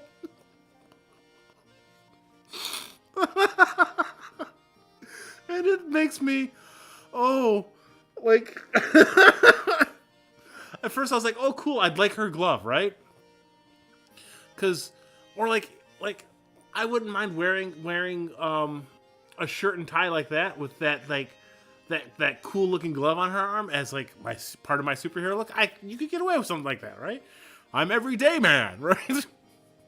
But just here I'm in my blazer and my slacks. I got a pair of tennies on, I got fingerless gloves, a red backpack, and my red motorcycle helmet. I'm ready to go. And everyone's like, hey, look, it's Tom. Like, no one's like, what the fuck, Tom? Like, oh, yeah, from a meta standpoint, it's hilarious. In game, everyone's like, oh, this is normal, right? But like in my head, my head canon is no one wants to tell me how ridiculous I look. They're like, don't tell the new guy. He just moved here from out of country. He's a new student and everything. Just pat him on the helmet and tell him he's a good boy. Like, good job, Tom. Like,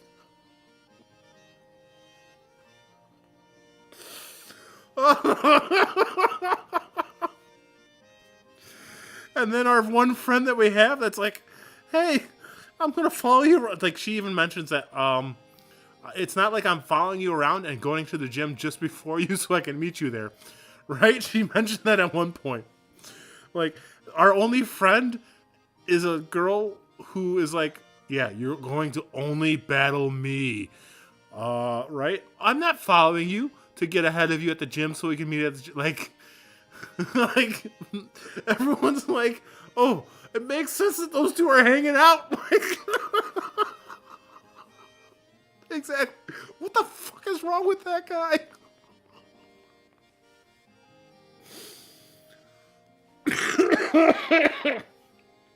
Oh, right? Like, everyone's like, just let the two weirdos hang out. Like, oh.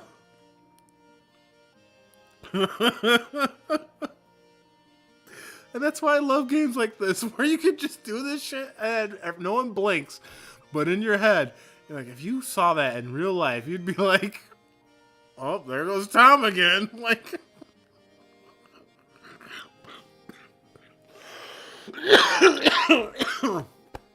I'm gonna kill myself. Oh, man. Oh. Whew. Oh. Catch my breath for a sec. Ooh, man. Oh.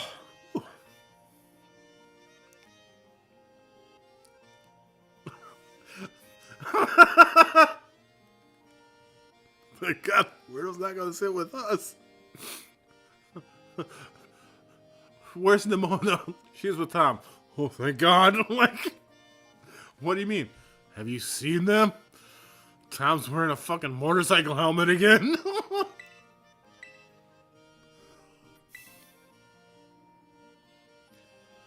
Now, she actually, I do like her hairstyle, though, with the green, the little green, like, I don't know. She looks cool. I do like her appearance. And it just looks so weird compared to mine. Like, she looks like a really cool girl. And her best friend is the dude who wears a motorcycle helmet without the motorcycle. Oh. Yeah, he does. He does. Whew. Oh. Oh, I had a good laugh. That was great. Oh, that reminds me. I actually have to put in a, I got a code just the other day for pre-ordering it. And it'll give me a funky backpack. Take out a gym. It's good to see if you can find out. Check it out. Fact out. See, she gives you pretty good advice, though. Like, when she gives you advice stuff like, hey, check out the battle court ahead of time. Sometimes the terrain is different or whatever. Like, it's not an actual in-game thing, right? It doesn't matter. The battle court's not going to affect your game. But if this was a real Pokemon battle, it could. So, that's cool. Some of the stuff that happens in this game, like I said, is cool, but just fuck. Now I can't stop it. She's like, okay, why are you wearing that goddamn fucking helmet, Tom? Like, you know, Tom, one look at your face. I can see through your helmet.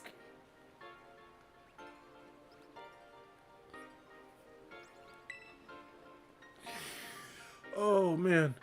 Your helmet's shinier. You must be getting stronger. Whew. Okay, that was good. That was a good chuckle. One look at your face.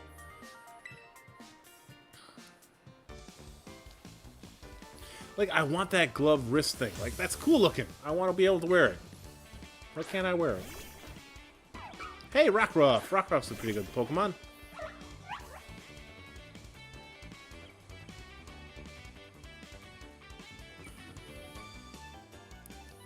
Yeah, she looks so much cooler than we do. But, you know, I got a cool motorcycle helmet, because I'm that kid. Oh, good night, Rockruff.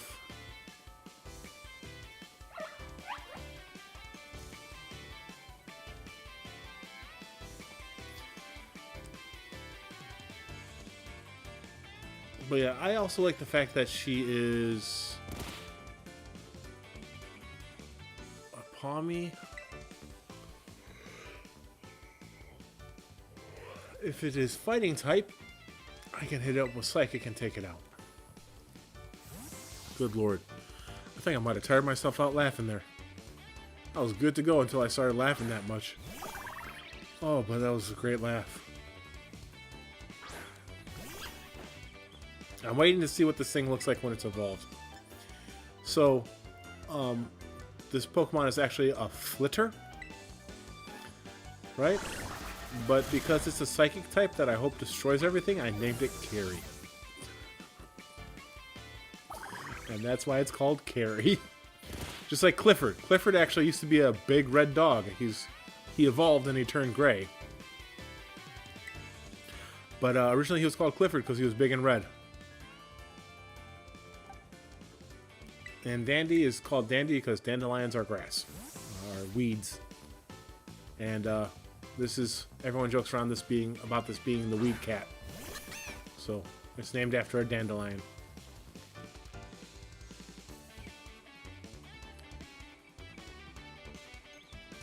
Most of my Pokemon actually, like, if I name them, have a somewhat thoughtful reason for the names.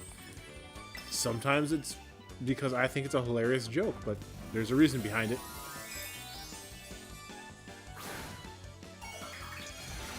Sometimes it's just because it sounds... Yeah, she does. Like, her character sprite is really fucking cool looking. She looks like a cool tomboy type character.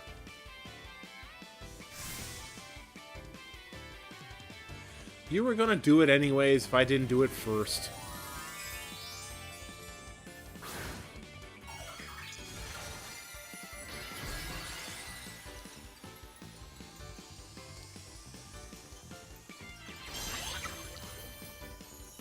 Why does your character look like it's about to plie?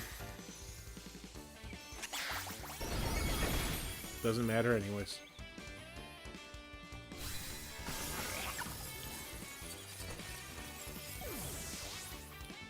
Quaxley... Oh, okay. So the pre-evolution for the duck... And the thing is, she's always, like, happy when you beat her, too. Like, she's like, oh, cool, like, you did a good job. And it's interesting because the Pokemon she's using aren't her actual normal Pokemon. She's purposely picked Pokemon and has been training them to be more even with you in the game so that she just doesn't overpower you, because she's at the moment the champion in the game. So she's going on the journey again with you, like, and she's kind of teaching you the path and all. It's like, she's a really cool, interesting character in the way they've got her helping you out. And her reason for doing that is she just thought it would be fun to go on a journey with her new friend and experience it with you for your first time, but kind of new for her too. Kind of like how a lot of people play Pokemon and they go through and they're like, well, I'd like to play it again, so I'm going to start all over again, you know?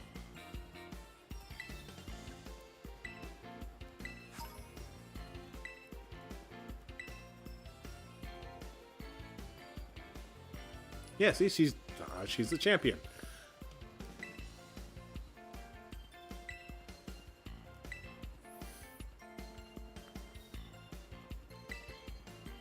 and she just wants a good fight with her new friend. Like, she's a battle junkie, right? Kind of deal, Pokemon battle junkie, but she's not like some of the other battle junkie type characters they've written. She's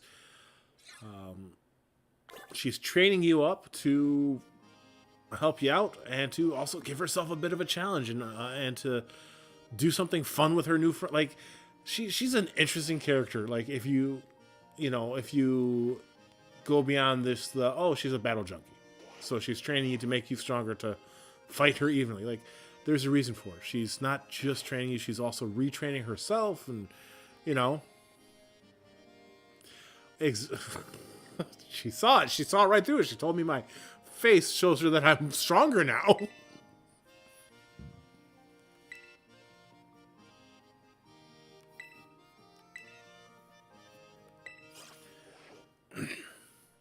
One thing I don't like is you can't look at your badges after you get them in this game. That's kind of a downer for me. I've always liked being able to look at my badges after I get them. Like, oh, look, I got another badge. Yay, right? All right, load already. There we go. Jeez. I'm gonna have to... How long... Wow, I've already been playing for 3.5 hours. But, like, so when you beat a gym, you get a badge. When you beat the Terra Titans, you get a badge. When you beat Team Star stuff, you get a badge. It's like, oh, cool, but I want to be able to look at them. Like, used to be like you go to your trainer profile and show you, like, oh, like, here's all your badges. And, like, it'd be cool if, like, they did that, like, little buttons, you know?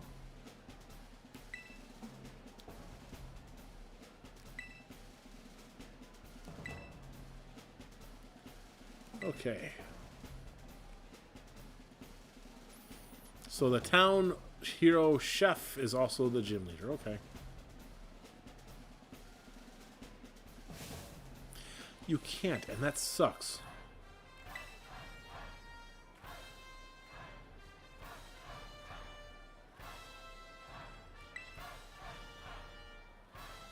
And then they have the cheer from the Sword and Shield games, which are like the stadium cheer, like ha, ha, ha, ha, ha, right? Which is like apparently now the gym cheer they use in the European region kind of deal. It's kind of cool that they have it here in Spain, which is in Europe, so.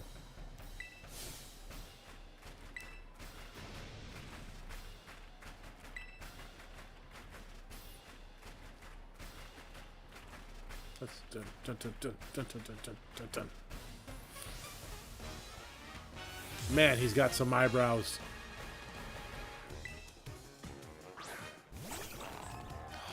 What the fuck fish is that?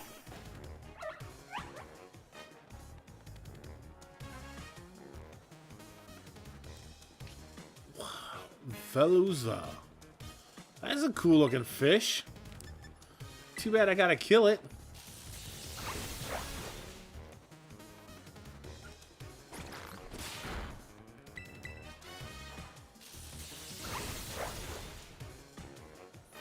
That's actually a really cool look. I like the colors on it too, the gray and the purple.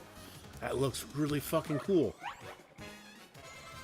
Oh, look at you, Snuggles. My name was Snuggles because he looked like the little bear thing from the laundry sheet commercial thing.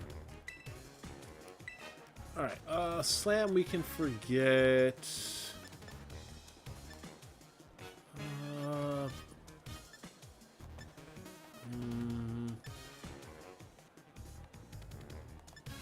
We can forget Bite. I don't really use that anymore with this guy.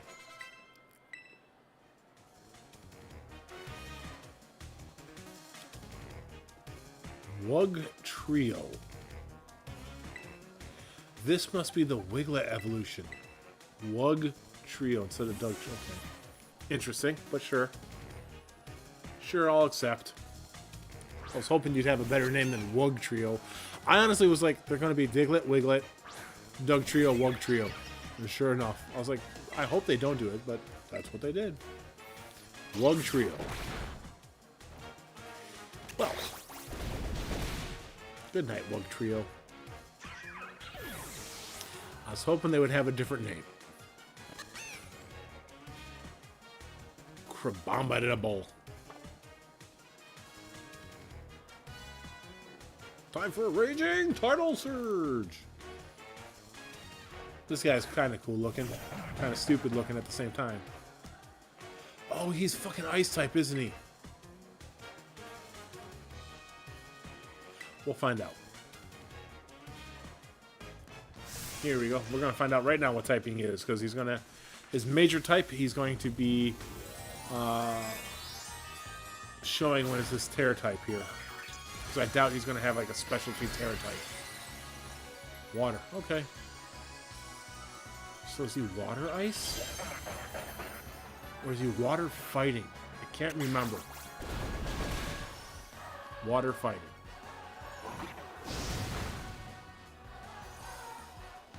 Guess what? You know what? I'm going to beat you without changing my guy into a crystal. Just to show you what's up. With my sassy ass cat.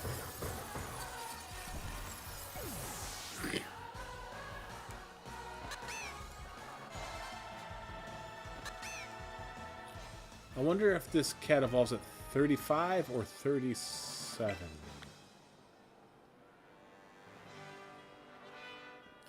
I don't know. Well, it must be a higher level than 35 at least.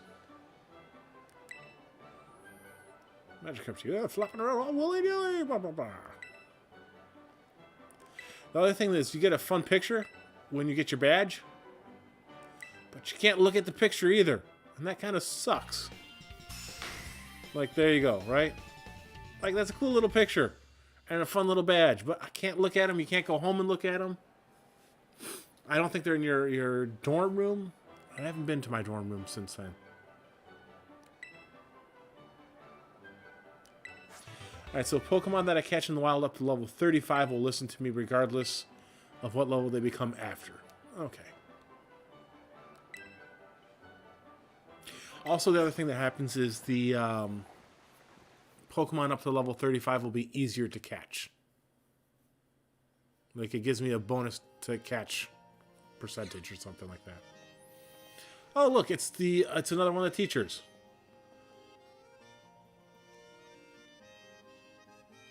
I don't know.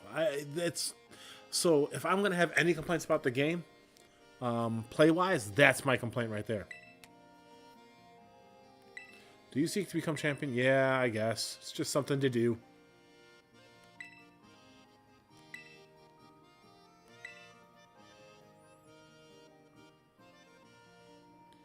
Oh, okay. You're one of the Pokemon League ladies. I tried to talk to her at the school, and she walked away from me. So I keep running into Pokemon League people. Like, I ran into one of the top Pokemon League trainers. Ran into her, apparently. I thought she was. a teacher. Now, there's something that I wanted to know. Yeah, that's what I figured. New classes are available to take. So every time I beat a gym, it opens up more classes. So, yeah, so I have 127 caught. Wrong thing. I keep hitting the wrong goddamn button to open my map.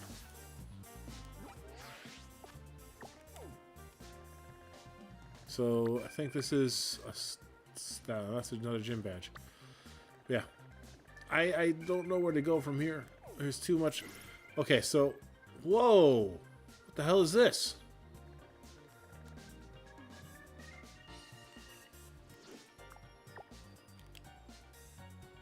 Oh, I'll be damned. I didn't know that. Oh! Okay, here you go.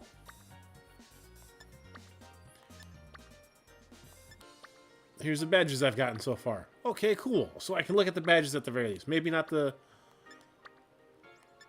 So this was the first gym. And then after I did my first gym, I did a Titan. Then I did Team Dark. And then I did another gym. And then I did another Titan. And then I did another gym. Okay, I like that. Okay, so you can look at the badges. Okay. All right, you can at least look at the badges. By accidentally going way out on my map, I was like, where's the school? And I accidentally hit this too far, and I was like, oh.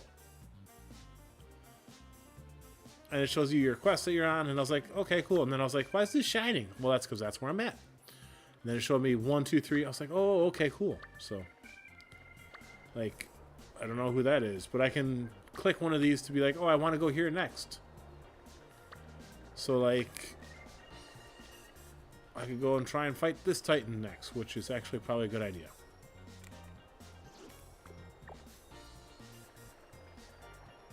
Let's see. That's me. Yeah, they included them somewhere, just not where I expected. I can accept that. I can take them being there. All right. So let's aim for another Titan as my next major whatever.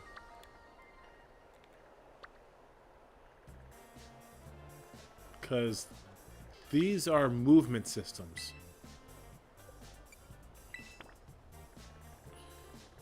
Alright. That just tells me that that's it there. Where's the school? There's the school. So basically go to school and then hook around to there somehow. But speaking of, let's go to the school. Let's see if the school lets me. If it's in my dorm room. If my pictures are in my dorm room, because that would be cool. If they're up on your wall or something, that would be cool. I know they're not at my house where I live with my mom. So we'll check this, and then I'll probably actually go to bed pretty soon because it's almost midnight, and I got to get up at 5:30 for getting Sophia up for school. Ride. Yeah, so right now I can swim and glide. So I don't know what the next movement system will end up being, but it'll be something. And then I'll probably take my classes tomorrow as well when I go to play tomorrow at some point. Alright, so the school store is new. Yeah, they've got a little bit like of the Persona thing going on where you can interact with teachers and such. And if they have this little mark next to them, it means there's something for you to do there.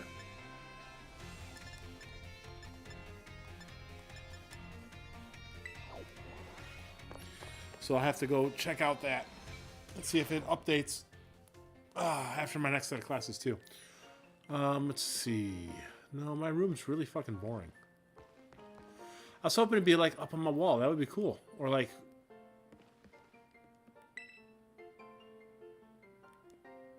Aw, I can't put...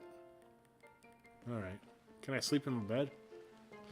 I have Persona 3 and 4 to play. I got pretty far in 3 before I stopped playing. I was streaming it, and I just kind of ended up getting caught up in another game and just kind of set it to the side.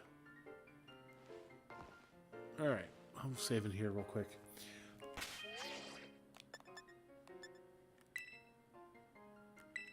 But, I beat Persona 5 Royale. I am pretty close to platinum, getting the platinum trophy in that for my PlayStation. And then I got Persona 5 Striker that I have to beat. So I have 3, 4, and Strikers to beat. I still have Persona 2 as well, the sequel. Persona 1 and Persona 2 and Joker, which is like a direct sequel to Persona 2. So there's Persona 2, and Persona 2 Joker are very, very different from 3, 4, and 5. 5 is, to me, one of the funner ones. I really enjoy 5. But it is definitely much more accessible as well to 3 and 4. 3 and 4 are not bad, but 5 is kind of easier, and not because it plays easier, right? Any of the Persona games can be pretty fucking easy if you grind enough. 5 is just easier because there are more than enough quality of life improvements in it that it's just playing it is so much easier.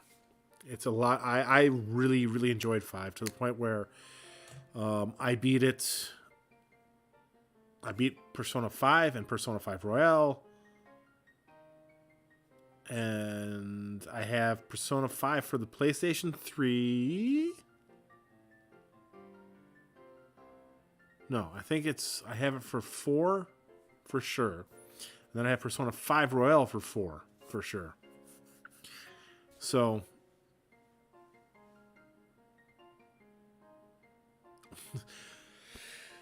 Persona Final Fantasy VII Remake I enjoyed somewhat. I find the remake though it has an artificial difficulty level to me, in that you can't grind in it really. Like, you clear out an area and that's about it. Like, I can't remember what Persona 5 system came. I know it's on like every fucking thing now. But Final Fantasy VII, I couldn't really find anywhere to grind for levels like I wanted to do, to be able to get like new attacks and stuff like that, right? I enjoyed the remake a lot, but I've never gone back to it to collect all the summons or to like do all the little side quest stuff. Like, I've never gone back to it. I played it, beat it, and I was like, that was fun. Beautiful game. The story has been the cinematography part of the story is where it's more cinematic and all that kind of stuff, and you're watching it, was done in such a way that since you've played the original one, when Avalanche like dies kind of deal,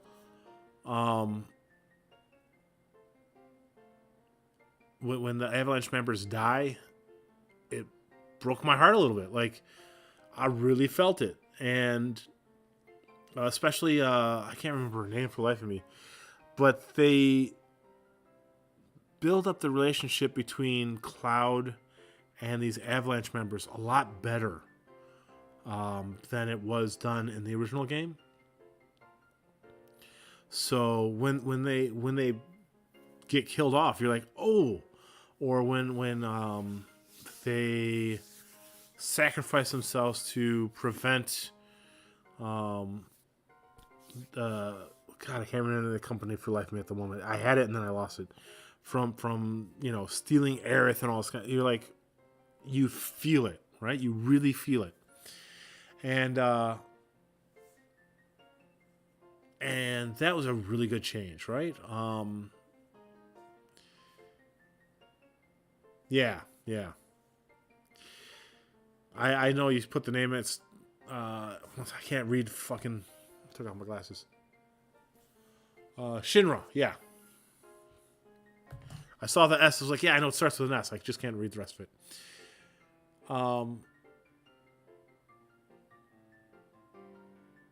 So the character development is a lot better in the remake, right?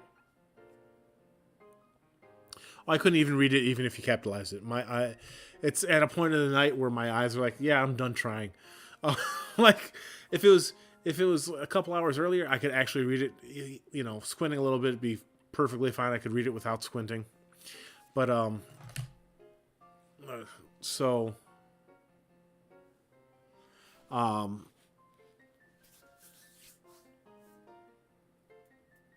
the characters are much more fleshed out. They're much more humanized, right?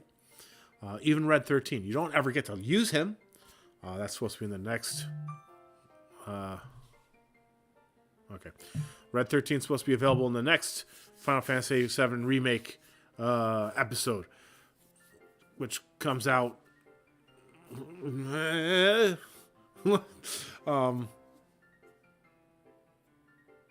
But even though you don't get to play him, he's involved, and he's humanized much more, and you feel for him. You feel for what he had to go through as one of the experiments.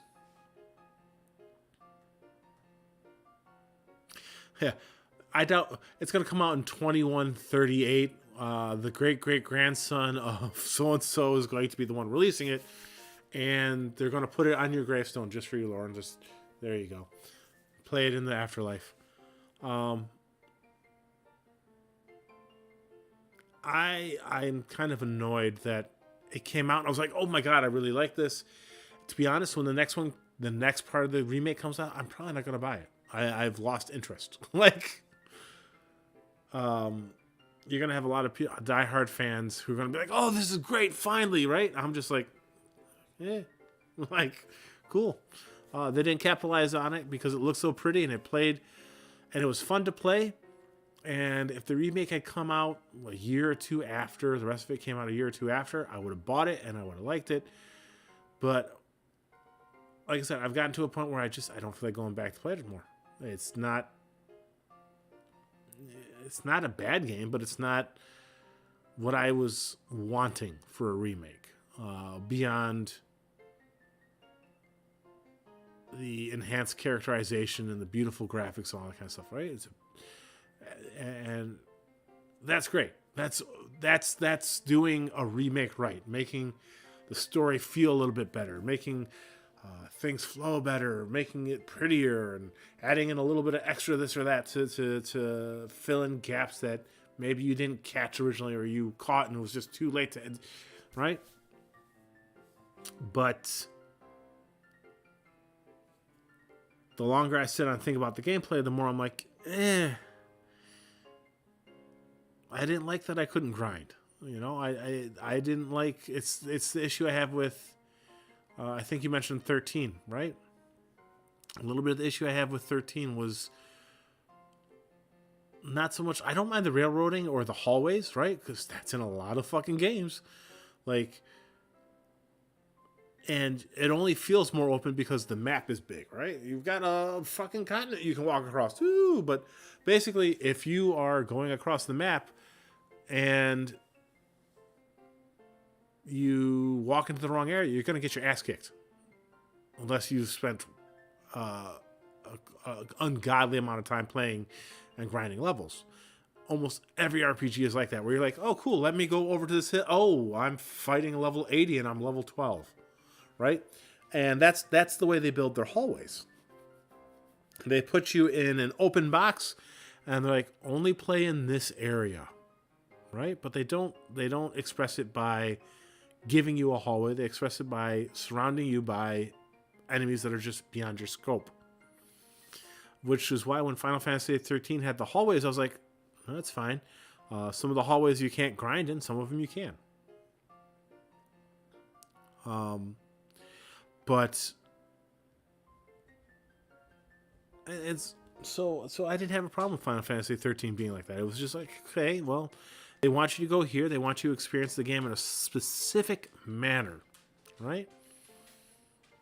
And like I keep meaning to go back and play 13. I played it so fucking long ago that I don't really remember too much of it, right?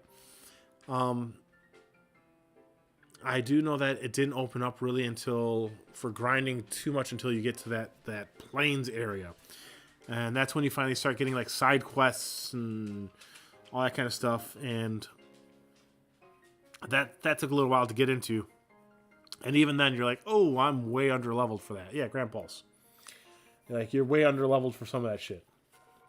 And it's really hard to grind up in Grand Pulse even. Like, and so Grand Pulse ends up being like just before the end game. You come back and you grind out in there again, right? And I enjoyed 13. I remember liking the story ideas. And I remember enjoying Grand Pulse. Um, yeah, there's level gates and all that kind of stuff too, true. And I remember enjoying the game enough that a lot of the issues that people complained about didn't really bother me. Um, I've thought about going back to replay it on my channel.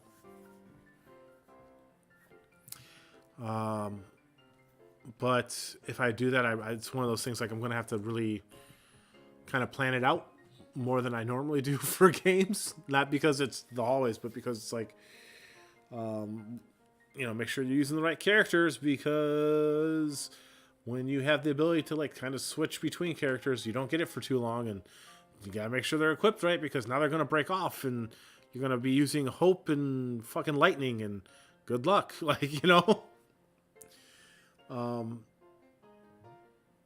So you gotta kind of plan around that stuff, and yeah, and so you gotta just kind of know about the game to be able to really do a good playthrough of it on the channel. Especially if you're not doing it blind, and I don't remember a lot of it, but I definitely wouldn't be playing it blind. And like I said, I liked the story idea. Honestly, I liked 13. Was it 13.2 that had the time travel dimension hopping bullshit thing? Like, I liked that. I liked that game. I didn't get too far into it, because I started college up again, and I bought 13.3 about the same time. So that tells you when I bought Lightning Returns and 13.2. I bought them at the same time, and Lightning Returns was pretty new when I bought it. And I remember enjoying both those games. I never beat them. I just got caught up in being a dad and going to school and being a husband and going to work, and so at some point I should beat those. But honestly, it sounds weird. Like, Final Fantasy is a fun RPG, and I do enjoy it, but for some reason, Final Fantasy is not an RPG I can just sit down and play. I always feel like there's way too much that I want to get done in those games, and it's not so much that it becomes overwhelming, it's just I get distracted, and then I lose track of what I'm supposed to be doing, and then I don't want to play the game anymore.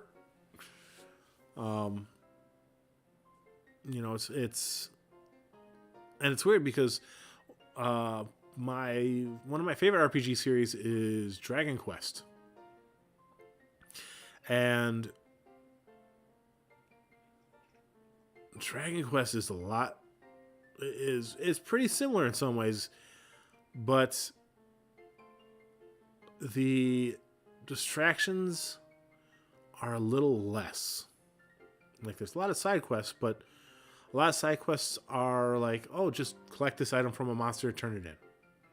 It's not like, go to this town, take care of this, go catch 5 fish, try them to Farmer Joe down the street, and then make sure you bring back Farmer Joe's crystal watch of Sermenthium, and you can get the best weapon. No, the game's like, did you fight enough of these guys to get craftable items to make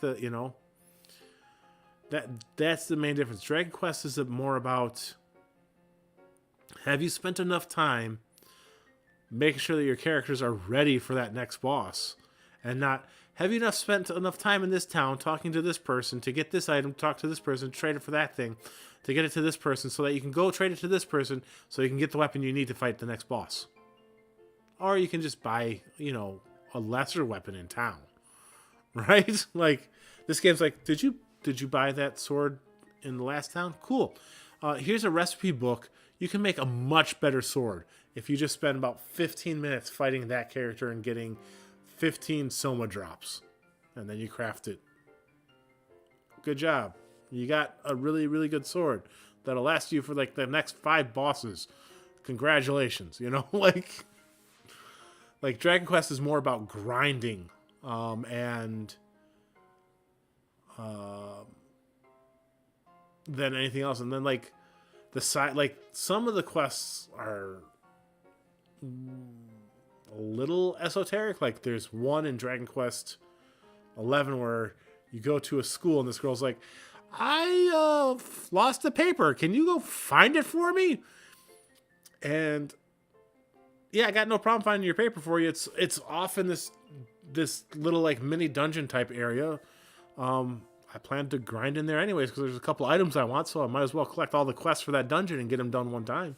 Like, but you got to explore for it. So, okay, cool. Like I spent a little extra time in the dungeon. Awesome. I come out and I'm level 50. I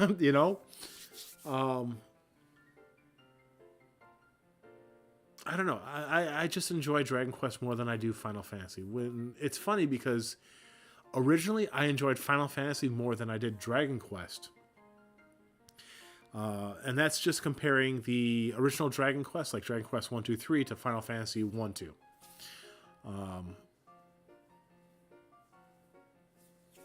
Best loadout you had to play that. Oh, fuck that card game. Sorry. I hate it. I have never... So, Final Fantasy 7, 8, 9, 10, and 10-2. XX2. I've played,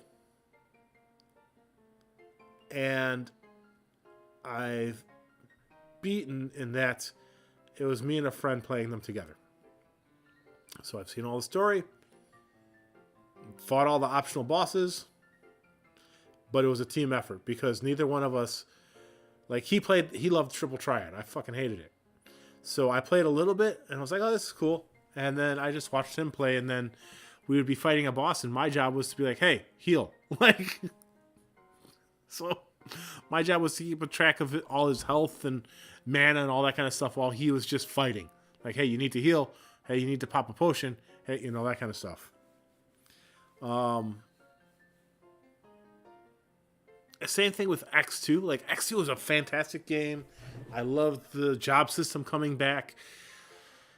I just hated trying to find all the jobs and trying to make them worthwhile. And then I think we ended up fighting the last optional, like the super optional boss as a team of dragoons and just jumping because then you get a couple of turns where no one's getting hit.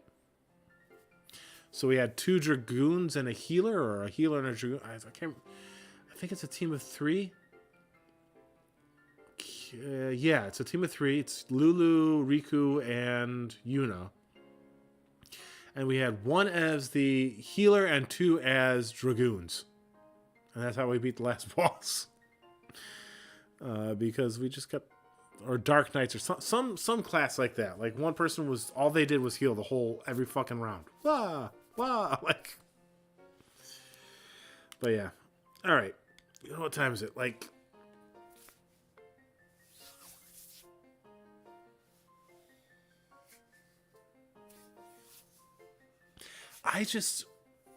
Let me think. Dragon Quest 11, I have... Basically, there's one thing I haven't done in Dragon Quest 11, and that is beat the Wheel of Harma, which is like the hardest... The Wheel of Harma and the last boss kind of deal. Like, it's one of those things where you're like, oh, you beat the last boss? Here's the next last boss. Oh, you beat that boss? Here's the super last boss. Oh, here's the ultimate last boss, right? Like one of those things. So I haven't beat like the ultimate last boss, and I haven't done the Wheel of Harma. I played the Blitzball in 10. I liked Blitzball. I don't know why. It was stupid. And when I tried to play 10 again recently, I was like, why the fuck did I like Blitzball? Like... I don't know. I fucking hated it the second time I tried it. But yeah, I haven't done everything in Dragon Quest 11, but even like the mini game stuff where it's like, oh, go to the casino and play and gamble and blah blah blah, right? I enjoyed it. Like the slots and all that are fun. You just go and you play it a few times and you walk out. Like, you don't feel like you have to play it to get something. It's not to get something. Like, you can get something really good by winning a bunch of money, right? Some of the best early game items are in there. There's like a vest, a golden vest that enhances the amount of experience you earn, and there's a starfall sword and stuff like, right? So you can get some good stuff playing it, but you don't feel like you have to do it to get something good because you know that you can make something good. You know that if you spend a little bit of time item hunting, you can get a good, Yep, stuff like that. Yep. Yeah, like those. Yep. Yeah, the ultimate last boss, whatever, is just. I looked up a guide on how to do it, and you gotta cheap them. Basically, like, well, the best way to do it is to grind out so everyone has 999 HP and 999 attack and 900.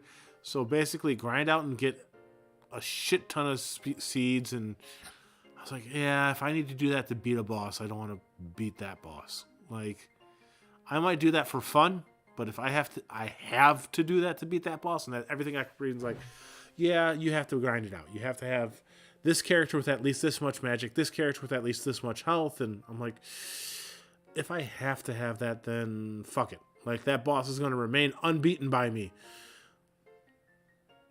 But yeah. Anyways, it's just about midnight, so I'm heading off to bed.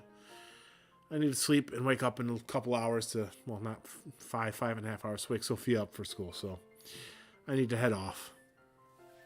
Thank you for hanging out, Lauren. Navy and Holy Spackle, one of you still here. So thank you very much for hanging out. I hope you guys had a good time. I had a blast. Have a good night.